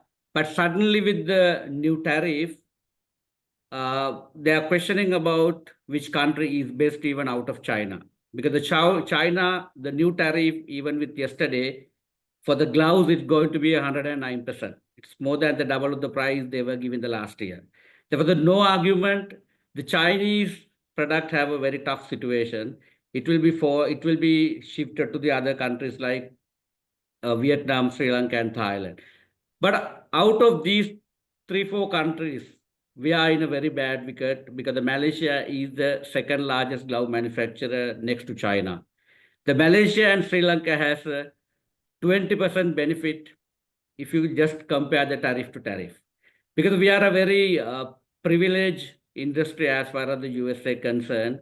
The mainly tires and the gloves were zero tax. Some of the gloves were even 3% very nominal tax, but basically even the solid tires, zero tax. But solid tires are concerned, the biggest competition come from India. India, now the new tariff is 26%. Therefore, there's an 18% tariff difference, Sri Lanka and India right at the moment with the new tariff. Therefore, now the question is, how best are we going to enter into these negotiations? How best we can do the negotiation with compared to the other countries? Because we know this will not reverse. Because if you look at the USA trade deficit, which is going to increase now, even the last year to this, it has gone up by 17%. Now it is almost come to the 918 billion. It's almost close to the trillion. Therefore, the Trump administration definitely find a solution to control imports. What happened to us, like just after the bankruptcy situation, we control our imports. Similar situation, they seems to be having it. Therefore, they wanted to control imports as much as possible and try to minimize the trade deficit. Therefore, the tariff will continue for a while. The question is, how best are we going to negotiate? Are we going to bring a package? Therefore, the policymakers has to think about, do something special and ensure to regain the market at least to the level of our competition are having. And the other side of the story, if you look at USA, I don't think it is, I think it is justified to bring something to their table, because if we do with the Europe and the US, we have a trade surplus. But China, India, Japan, all we have a trade deficit. Therefore, it is fair enough, being USA as the largest exporter in Sri Lanka, we should bring something to them and have a kind of a good deal, because the Trump administration basically looking for a deal. They will do a tailor-made deal for each and every countries. This is a time Sri Lanka has to think about and gain in this and make this as an opportunity, because every crisis has opportunity. Because when the China becoming a more trouble on this tariff, the volume of China going to lose, none of them can actually achieve it because the capacity is limited. There are huge amount of product requirements are going to fallen out of China. Therefore, these capacities are available for us to grab. And the other thing, as far as the rubber products are concerned, USA can't manufacture all these rubber products. Because the USA is not a manufacturing country. We all know that 80% of the economy is depending on the services. We know, as far as the rubber products are concerned, the facilities, the raw materials, the employments are not justified to have any industries in USA. Therefore, these industries should remain in this part of the world, because this part of the world having the technology, this part of the world having the raw material, and also the required labor and rest of the infrastructure facilities are set up here. And even if they wanted to set up a facility in US, it takes minimum 8 to 10 month time period, because these are highly industrialist and highly highly technological driven and the labor incentive industries. Therefore, USA has to consider that fact as well. And I think rather than putting a country across the countries, the countrywide tariff, it's better they consider about the product-wise tariff, because that will be more meaningful. Consider the product, what they can do and they what can't do, and depending on their specialties, depending on our specialties, if they can come up with a product or industry-oriented tariff, it will be more viable for USA rather than just going for a country-specific tariff. And the other side of the story is competitiveness with China, because the China is not going to wait. They are going to lose the USA market at a rate, and they will be definitely shifting. They will be pushing the other market at an aggressive way, especially Europe and the rest of the Asian countries and even Africa or rest of the world, basically, because they are going to be a very, very tough competition to bring us in the other markets, because their excess capacity they have to fulfill somehow. Therefore, we will be getting the opportunity from even USA side at a higher tariff, but we will be having a tough time from the Europe and the rest of the market, because China going to be very aggressive on that side to grab the market they are losing from USA. Therefore, this market is going to be a completely change. We know that the market dynamic is going to change, and even think about some people asking about the diversification, and are we going to for countries where the low tariffs are there? But I think these are a little too early to decide this kind of a thing, because the tariff will be revised, although it will not be taken off completely. There are a lot of countries have lobbied, and USA is working on each country. Therefore, we have to wait for a while and look at what is really going to happen. Next couple of days are very crucial, and based on that, we have to take the call as industry. Therefore, and also the long to medium term, we have to think about, as a manufacturers in Sri Lanka, we have to think about make the product which are innovative, which cannot be copied, and which cannot be easily taken easily can taken to any other countries with the industries having this kind of a problem. Because Sri Lanka has a good name. Sri Lanka has a name for the quality product manufacturing and also specialty product manufacturing. We were not a volume make at all. We always focus on the quality and the specialty. I think because of that competitiveness edge we have to gain in a longer term to make the Sri Lanka more viable export industry. And one more thing, Professor, we have to think about the more than the value addition about the employment. The rubber industry itself creates 150,000 employment in Sri Lanka. There are a lot of small farm families in the rural area connected with this. Therefore, the government, when they bring a proposal to US, the more than the duties, more than the exchange income, the duties we are gaining from USA import, we have to look at how impact on our labor market, how impact on our rural economy. Because we all know that the rubber industry engage very large amount of farmer families who are contributing to the rubber industry. the large number of rural families. These need to be taken into consideration, especially when they make the negotiation with USA authorities.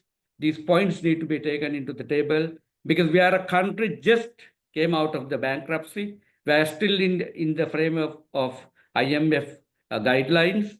So we can't lose a 3 billion foreign exchange on this USA export deal. We can't lose at all. So these things we have to bring it, and we have to be faster. We have to ensure we will be putting a quality discussion with them and ensure something to be concrete. Thank you very much. Thank you very much, Pushpika. I think you came up with some points which maybe from the practical side. I just want to ask you one question which came up during some one or two speeches, that is relating to now the buyers from that side initially Yeah. might ask you to reduce the prices.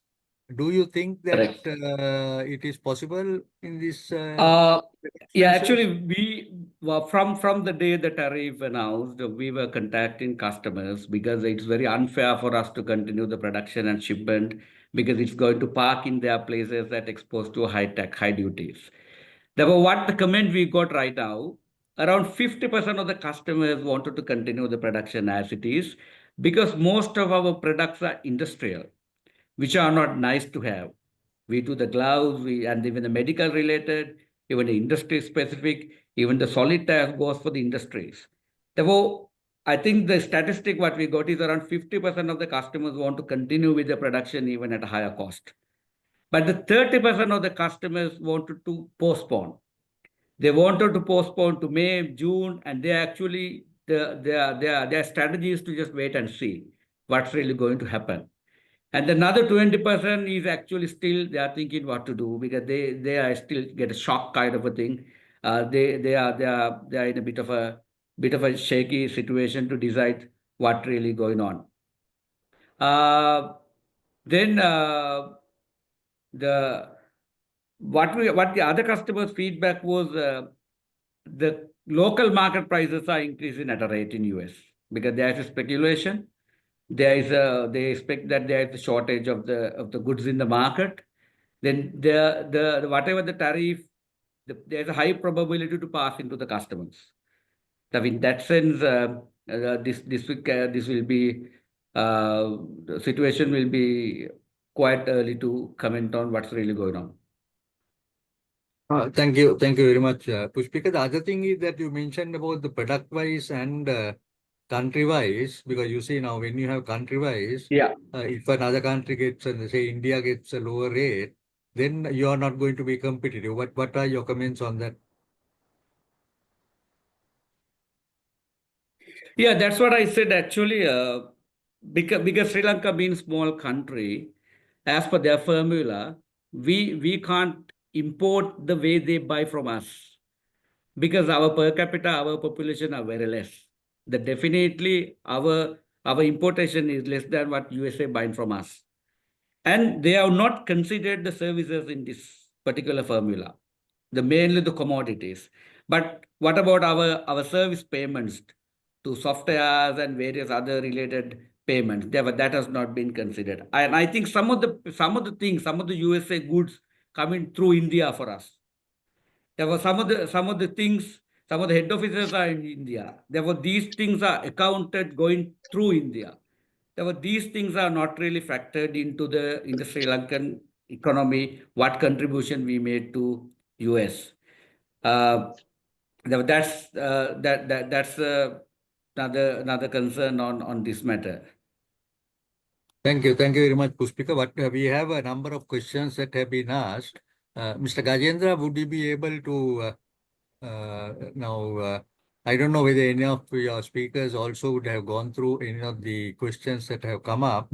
So can you just go through some of the questions and then maybe the Sorry, speaker- Professor Vatal,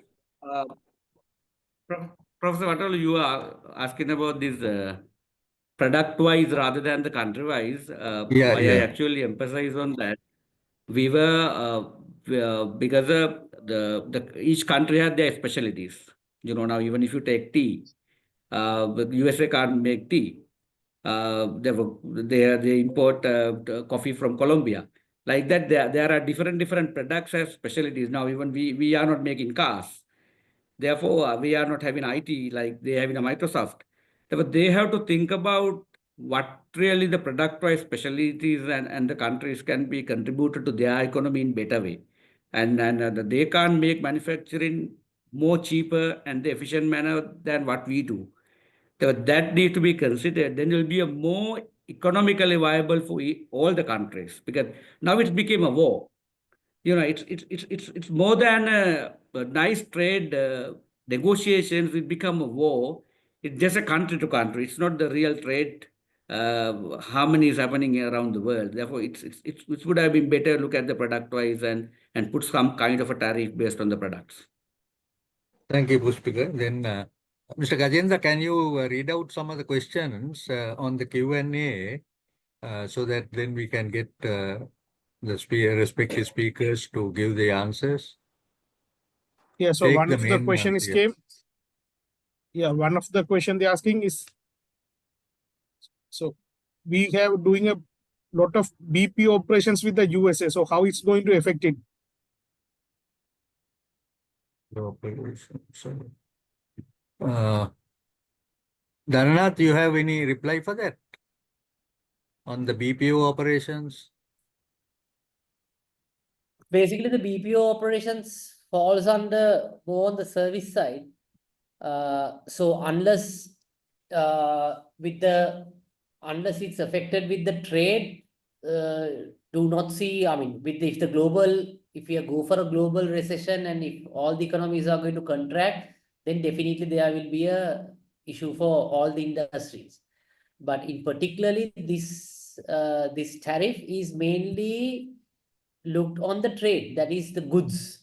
But the services connected to goods will also have an impact with the ripple effect for all the economies, but the tariff is not connected with the services. So if the BPO is if it's under service, it will not, you will not be liable for any taxes under that. That's my understanding. Thank you. Subhashini, you have any comments on that? No, I think there were a lot of questions on services exports. So generally, I agree with Nananath. Services exports, actually, one of the complaints of a lot of people is that USA actually has a surplus in services exports with the world, although they have a deficit with goods exports. And their focus has been only on the goods deficit. And so there were a lot of questions about whether services exports are going to be affected. So far, services exports are not, but I have seen articles that say when it comes to retaliation, whether some of the countries may target US services imports in their retaliatory actions. But beyond that, I have, so services are not covered in this trade war. Thank you, Subhashini. Yeah, Over to you, Yeah, Gajendra. connecting on that question, there's another question is, when calculating the trade balance, has the USA accounted for what we pay for the US-based service providers like YouTube, Google, or Amazon? So I think Mr. Vijayawardena clearly explained that the way the methodology of calculation has very little to do with this kind of reciprocity or what we, of course, services imports into US has not been factored in at all. Not only that, even the reciprocal tariffs, although it is called reciprocal tariff, has also not been considered. It's a simple calculation of your deficit divided by imports into the US and then half that number. So that's a very simple calculation which doesn't factor in any of these things. Dr. Vijayawardena, are you there?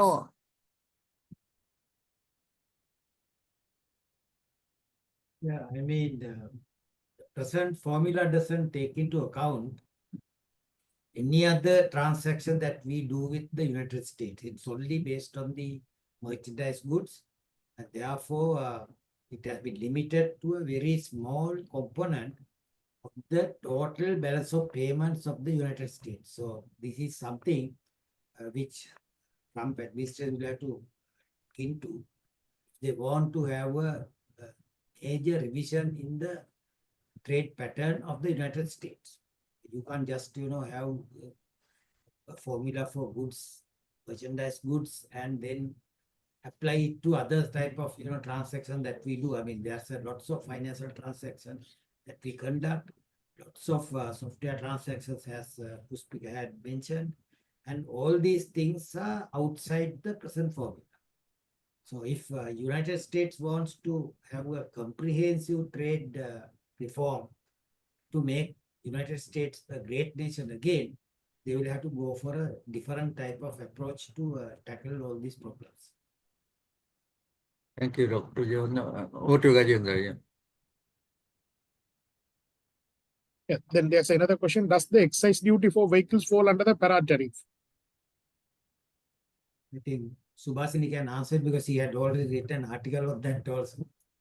Para-tariff. Yeah, so normally, of course, excise would be considered as a domestic tax that is imposed on both imports and domestic production. But because Sri Lanka does not have production in automobiles, it then inevitably becomes a tax on imports. But Trump administration from the very beginning has been reluctant to make a distinction between domestic taxes and import taxes because he has consistently been complaining about VAT. Now, value-added tax is normally an import and a domestic tax, but so it is but it's given that automobiles is definitely a very area of high interest to them. I would assume excise tax would come also on discussion, but generally, if you take the tax jargon, excise is not considered a para tariff. Then there's another question. What is the impact on the tea market and the tea plantation companies of these taxes? Rannath had already, I think, they have done a lot of work on tea. Probably he will be able to answer this.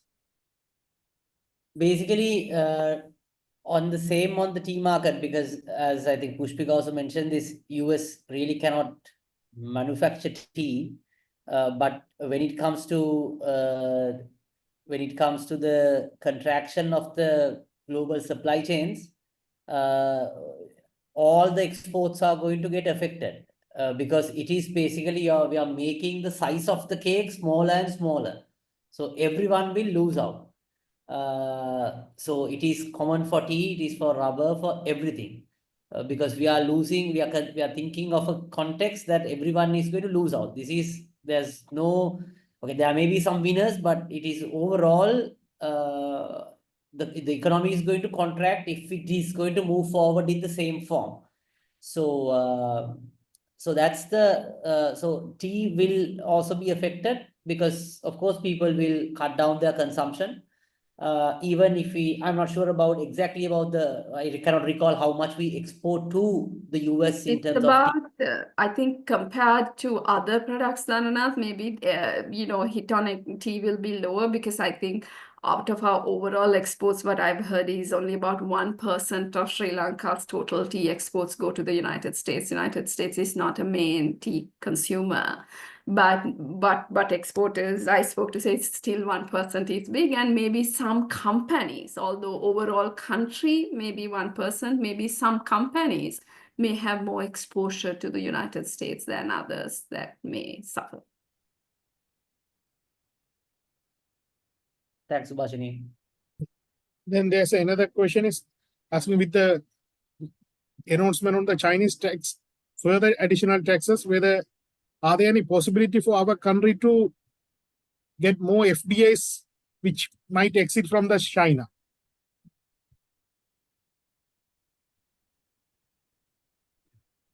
I can come in, maybe others can add. So the problem, I think Pushpika also highlighted right now, the problem is a lot of uncertainty. You don't know who's going to be competitive. Even on China, President Trump has not said he's not willing to negotiate. He said, I want President Xi to take a call, right? And I'm willing to talk. So all of this means that there is a lot of uncertainty about what is going to come. So if I'm an investor, I will not put my money anywhere right now because I don't know which country is going to be relatively more competitive. And also, I think one needs to be mindful. Companies have just relocated there after first Trump tariffs in 2018. With this China plus one strategy, most companies just relocated their production facilities. Now, relocation is highly costly and time consuming. They thought friendshoring and nearshoring, going to friends like Vietnam, nearshoring, going to Mexico, is going to make their supply chains resilient, and they shifted production. Now, within a few years, they're asked to shift again. Now, this is a massive, costly exercise, and I think they would wait to see. We will not know for quite some time where the investors would want to put their money. But definitely, Sri Lanka must be ready. That is why I said Sri Lanka needs to get its domestic and trade and investment barriers down, so-called one-stop shop for investment that we've been waiting for decades. This is the time to make it right, because investments will look for new locations as the trading environment goes through change. So we only need to do our homework and be ready to make use of that. The next question is, the tariff is determined by the manufacturing origin of the product or by the country of it's shipped from? Its origin. Its country of manufacturing. Then others, most of them are coming on the same thing, that emphasizing the need for the lean management and reduction of the cost in order to be competitive on the market. I can add some comment on that. It can be considered even a 1 or 2% if the difference of this kind of a tariff changes, but this is a huge one. You know, even our competitive countries and us is around 20 to 18%. The margin of manufacturing companies, net margin, if you take, most of the companies are running very thin, maybe around 5 to 6% net margin manufacturing are concerned. So there is no way, think about like 20-80% of prices can be the price reduction based on efficiency or anything like that.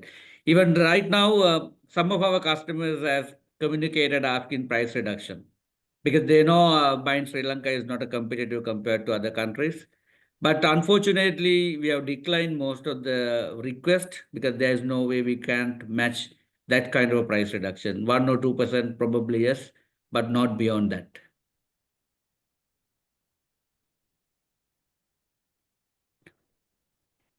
So then there's a question, this is specific to the steel. They're asking, are there any exemption for steel products, which is currently taxed at the rate of 25% under section 232? I think aluminium products, there are some special considerations I heard. I'm not sure. I don't know anyone else can comment.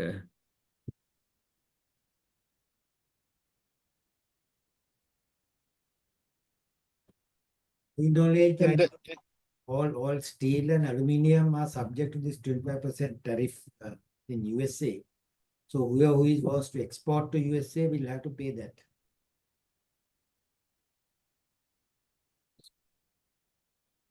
then there's another question, if we reduce all the tariff and non-tariff barriers, how we are going to save the local manufacturers? Because by increasing the tariff, USA also trying to save their local manufacturers. I mean, it is very impossible for Sri Lanka to go for that particular option. As I have mentioned that even if we reduce it to zero level, we will not be able to eliminate the entirety of the trade surplus that we are having with US. It's a huge from Sri Lanka's point of view, because as and also as Subhashini have argued very correctly that Sri Lanka has no capacity to import that quantum of products from USA, because we are, number one is our income is low. Number two is that there are cheaper sources from other countries. So why should we? Yeah. Just now got another shocking news. China responded with 84% tariff from tomorrow. The war has been becoming more aggressive. More aggressive, yeah. 84% means, Then- I mean, but still, Pushpika, it's lower than the overall tariff is lower than what Trump has imposed on China. Correct. Because Trump has imposed something in January as well before this thing, especially for China, anti-dumping and all. But this is going to be a disaster. I don't know where to end. No, I mean, the wars will end up with, I mean, as Dharnath said, it will be the soldiers who will, cross the border rather than the goods in the Correct. future. What we are seeing is, the repeat of this Parakram Bahu episode, which happened in the 12th century, in the 20th century now. So what will be the impact on the MSMEs and SMEs of this tariff changes? I mean, Subhasini has done, I think, a lot of work on that in that area, so we can comment on that. But from my point of view, we have a big problem. I mean, now Pushpika very correctly said that the rubber industry is based on the small rubber holders. They are all, I mean, small and medium enterprises from the point of view of our exports. And also the garments are also buying a lot of garments from small garment factories. Yeah.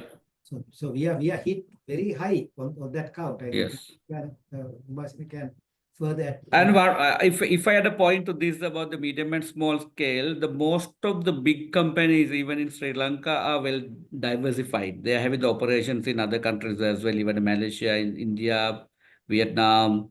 They are somewhat diversified in the operations, but small scale, the medium scale are the real. They will have a real pain on this because they are purely depending on the local industries, the supply to the big guys in the country. They don't have any way they can have a thinking about establishing their business in other countries because they are the people who will really get the pain of this. Yeah, Professor, other questions are generally for the industry specific, but I think the speakers already mentioned it's going to affect all the industries who are doing the exports.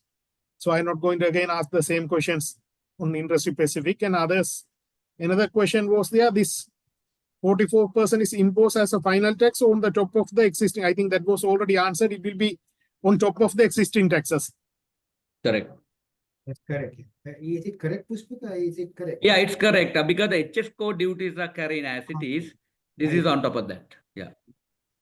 So earlier there was a 12.5% tax on Sri Lanka previously, prior to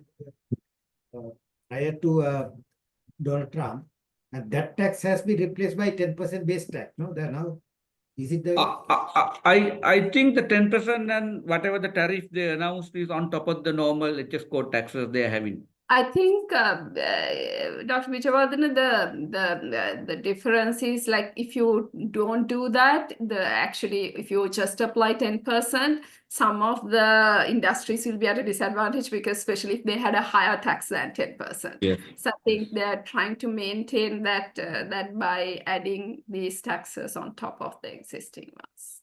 So Sri Lanka's exposure, Subhasini, is much more than 54% then. Yes. Yes, So effective is right. We still don't know the extent, no? I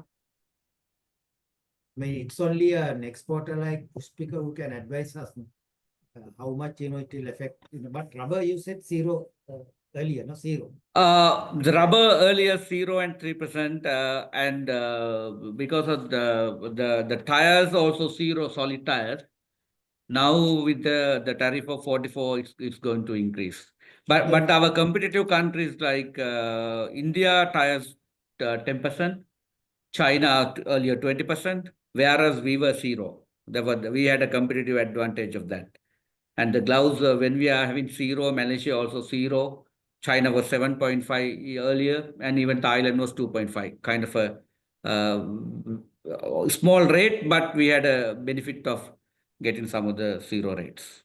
What it means is, Pushpika, the US consumers will have to pay more, and therefore they will be disadvantaged rather than Sri Lanka getting. That's right. Yes, I think the problem is more bigger for them than us because we of course 25% export to US.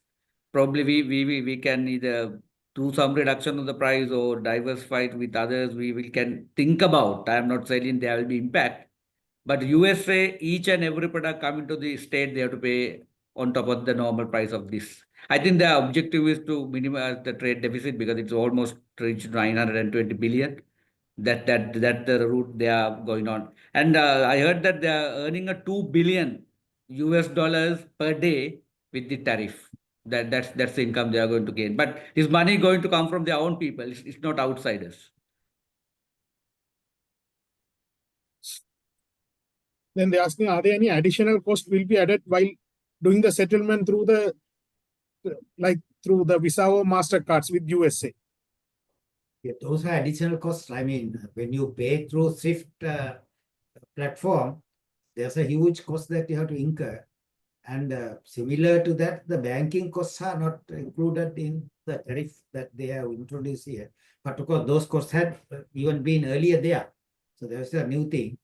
And so Sri Lanka's competitors will come down drastically if we try to add all other domestic costs plus the international banking costs plus the tariff cost. So it will be much more than what we see on the paper as this 44% which the government is trying to get rid of.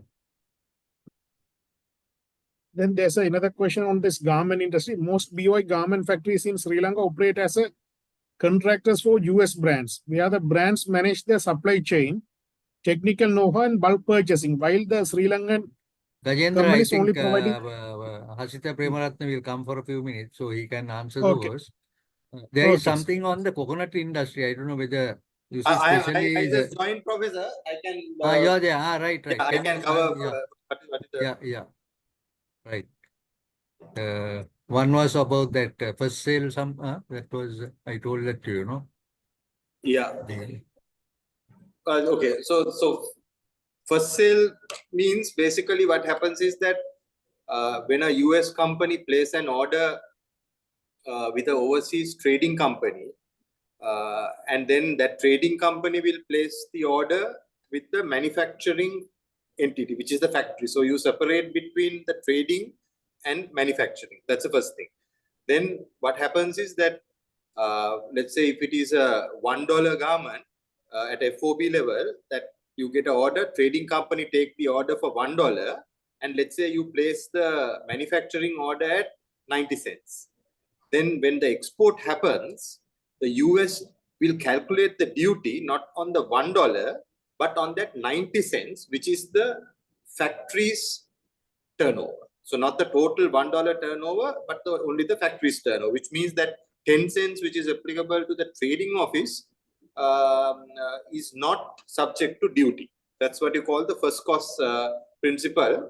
And when you do that, you get a reduction in the duty on the total value of the $1, and you pay duty on 90 cents because that is the price of the factory. Now, there are a few conditions that you need to meet. For example, the factory has to be profitable, which means that you can't take a $1 price and say that 50 cents is the factory's cost and make the factory a loss. So you have to have a profit at the factory. That's something that they will audit and confirm. So that's one area. So likewise, the first cost principle definitely can help.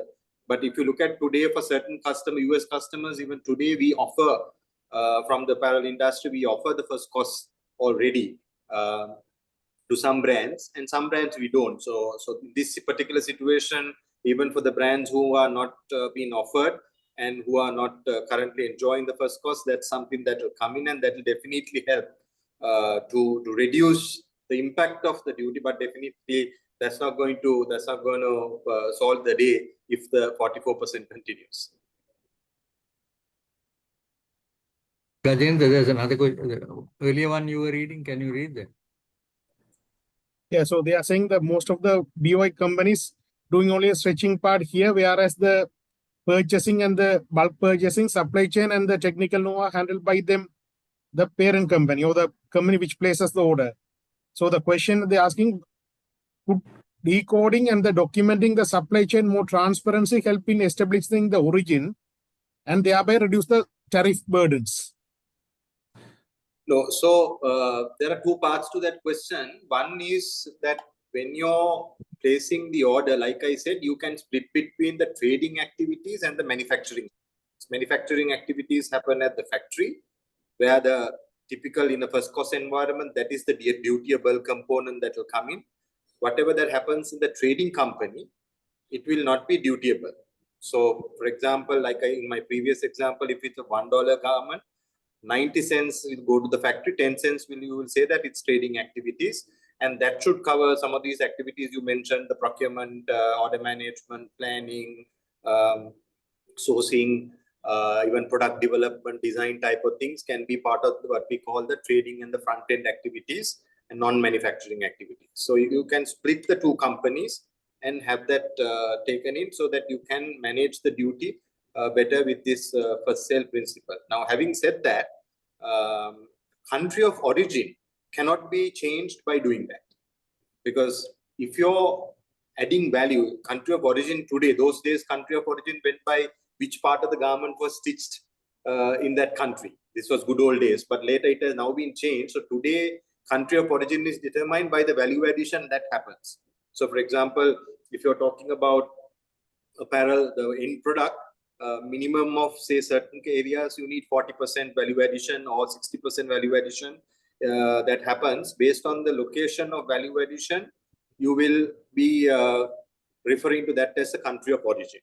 So in a simple language, if you are sewing the garment in Sri Lanka, right, country of origin will be Sri Lanka, even if you packet it somewhere else, or even if you attach an elastic somewhere else, a minor operation somewhere else, your major portion of the value addition will be the location that will be identified. And from HS code to HS code, there is a barrel product type to product type, it will change the country of origin definition, value addition percentage.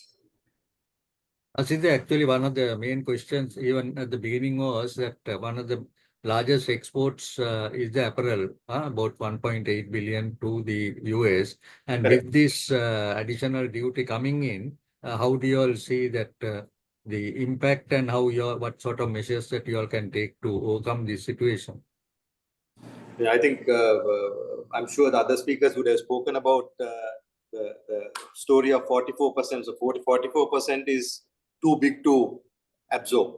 That's a simple language, right? So there is no conversation of 44% because this industry is not a very profitable industry where the margins are relatively low, right? So if you're talking about absorbing the full duty impact by a manufacturer in Sri Lanka, it's almost impossible to absorb. So that's number one. So what it means is that there has to be a sharing of, first thing is, I heard briefly earlier when I joined, Arnath was explaining that need to take off the 44 down to a lesser number.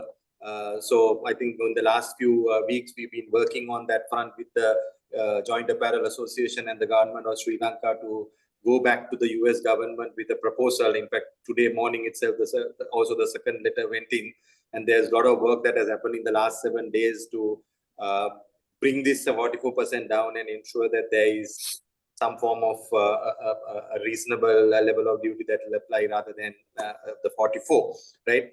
So that work is going on one side parallelly, and good news is I think Trump has announced about 70 countries here termed in a leaking certain part of his body countries, right?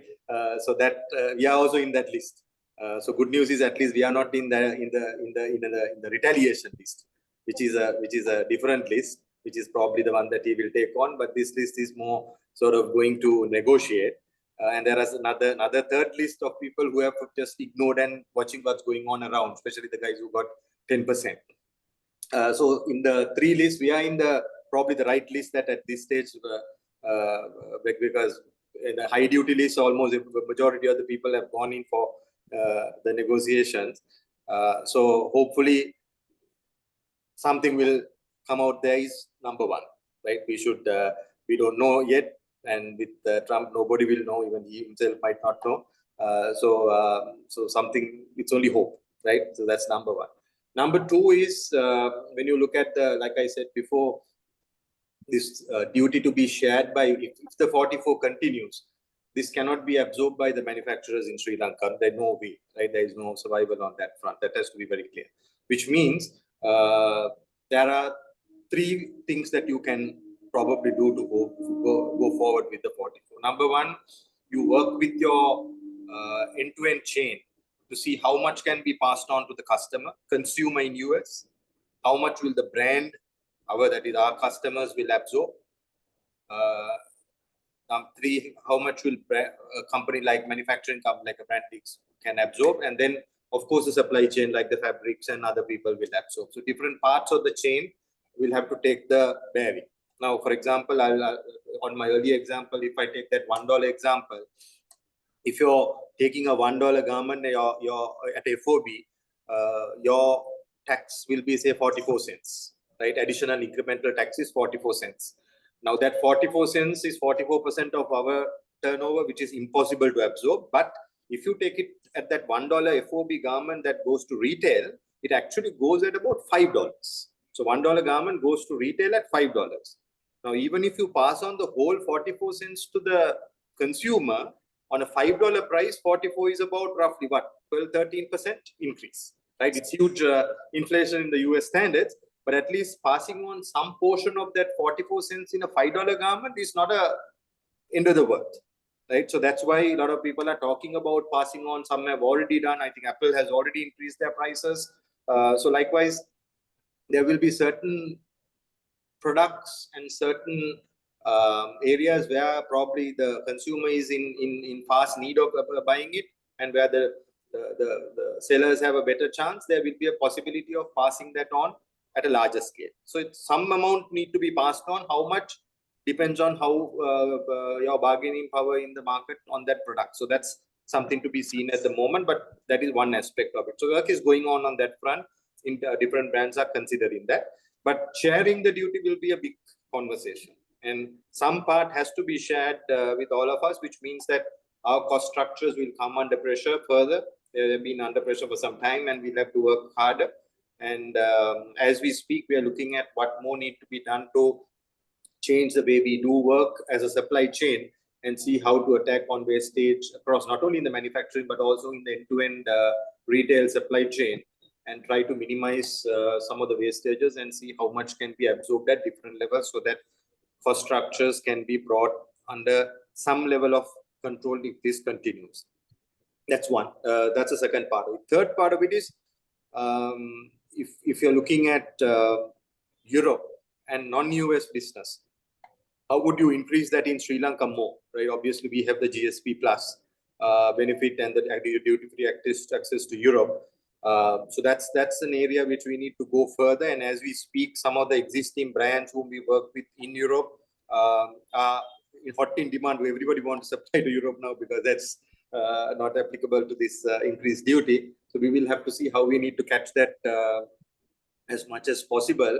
Prices will become tighter because they'll have a lot of options. Everybody will be behind them, so they will also try to take advantage out of it. But something that we will have to work on and see how we can increase our share of exports to Europe and maybe Indian domestic market and some of the other places in the world outside US, and allocate some of the capacities that we may have or the world may have from lesser duty-able countries. Even India, for example, has 26 today. They're talking about even reducing that further. So that number will be an opportunity to work with, where India can take a larger portion of US, and maybe Sri Lanka can take a larger portion of Europe, for example. So things like remodeling and reallocating the location strategies from a supply perspective will be a key priority to work on.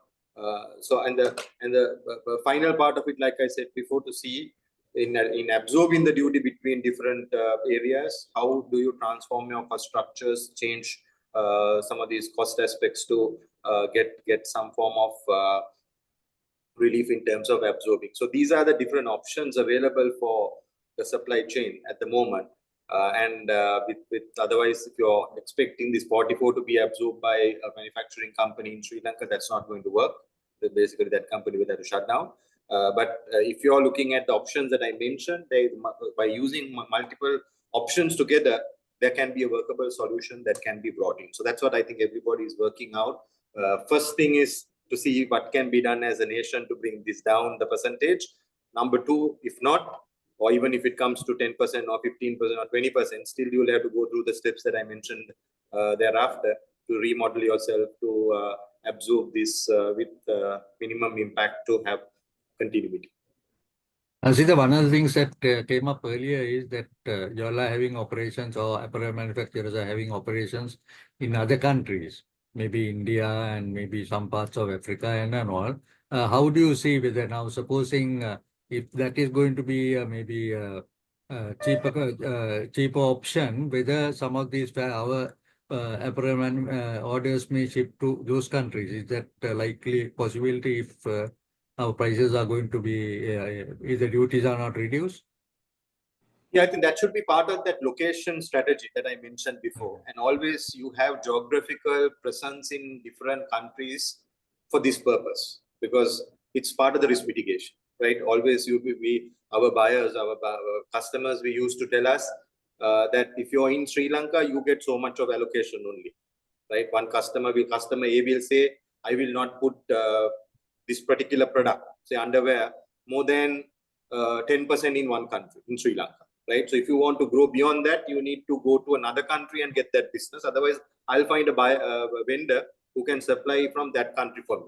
So we have to grow beyond that country limit. We have gone to other countries and expanded. So that is a part of the geographical risk mitigation strategies that buyers use and have been forced for us to use. So those will have to come into play for sure. That's why I said that certain part of the business that happens in Europe, or Europe manufacture for Europe that manufactures in, let's say, India, can move to Sri Lanka. And some of the business that we do manufacture in Sri Lanka for US can move to India if the Indian percentages change. So right now we are watching very closely, because you see the problem is with the US leadership today, you don't know what will happen tomorrow, right? You just have to wake up tomorrow and see what's out there in the news. You may have decided to move the orders to another country, or some orders to this country, right? But tomorrow morning, that country might be getting a higher duty. So it's a different world we are living today. So it's not that easy. Even the brands are not ready to just press a button and move here and there and take haphazard calls, because it's too volatile at the moment and nobody really knows what's coming ahead. So at least till this passage gets a little more certain, nothing will move. In my view, nothing will move. Of course, evaluation scenarios and all kinds of things will be done by people, right? That's going to be part of the game. But definitely, a little more time it will take before things hit the ground in terms of action. Thank you, Asita. Gajendra, are there any more questions, or can we wind up? We can wind up, sir. So, okay, yeah. Okay. Any yeah. final? Yeah. Okay, so Any since we final come thoughts? to, Maybe we can just ask each other one with their final thoughts. Dr. Vijayavardhana, any final thoughts that maybe just a short one that you would like to give, and others can continue? Dhannath, you can start if Dr. Vijayavardhana is getting late. Yeah. Thank you very much. I think Hasita added quite a lot of sense on what has happening in the apparel industry. So I feel it, as I mentioned, I stick to my initial thoughts. We have to make it an opportunity as Sri Lanka on clearing our trade issue. But of course, we have to understand also this is not a tax on our taxes. It is mainly a tariff on the trade deficit. But our trade side is quite weak, and this government in their manifesto and in multiple times they have also mentioned that they are going to clean the tariff structure, which will be a golden opportunity to do this, because we can go to the negotiation table at least with one suggestion that we are going to do this. But it necessarily doesn't mean the American products are going to flood to the Sri Lankan market. For that, we have to definitely make a deal or cut a deal if this same structure is going to move forward. We have to make this an opportunity, number one. Number two, if it moves in this form, it would be quite chaos. I think we have to admit it would be tough time for Sri Lanka, given we are on a debt negotiation and an IMF program, and we might have to pretty much renegotiate and work backwards. The only hope is because the main victim of this entire game is the US customer. And I hope there will be some reversements or adjustments to the form. But again, those are all predictions. As Hasita said, we have to take a little bit of time. But if it moves in this, it would be tough. But I hope the Sri Lankan authorities will make it an opportunity to revise our tariff structure and think on more medium-term and long-term trade integration as well. Thanks. Pushpa, short one. Huh? Professor, thank you very much. Now I'm thinking what is the next step USA going to do with the new announcement from China, retaliate 84% today. Let's wait and see for the next step. Thank you. Subhashini, anything you want to add? No, at this point, nothing, Professor Vattawala. Thank you. Okay. Dr. Vijayavardhan, are you there? Hasita, are you there? Hasita went, I think. Yeah. Okay. Okay, Rajendra, maybe you can wind up. Yeah. Any final remark from you, sir, before I Yeah. conclude? No, it? now I think you give the vote of thanks and thank everyone. Yeah. So since we come to the another interesting topic for the current discussion, let me thank all our speakers and panelists, including Dr. Vijayavathana, Mr. Fernando, Mr. Talal, Mr. Prema Ratna, Mr. Puspik, and Madam Subhashini for your wonderful time. I think we have taken half an hour more than the allocated time.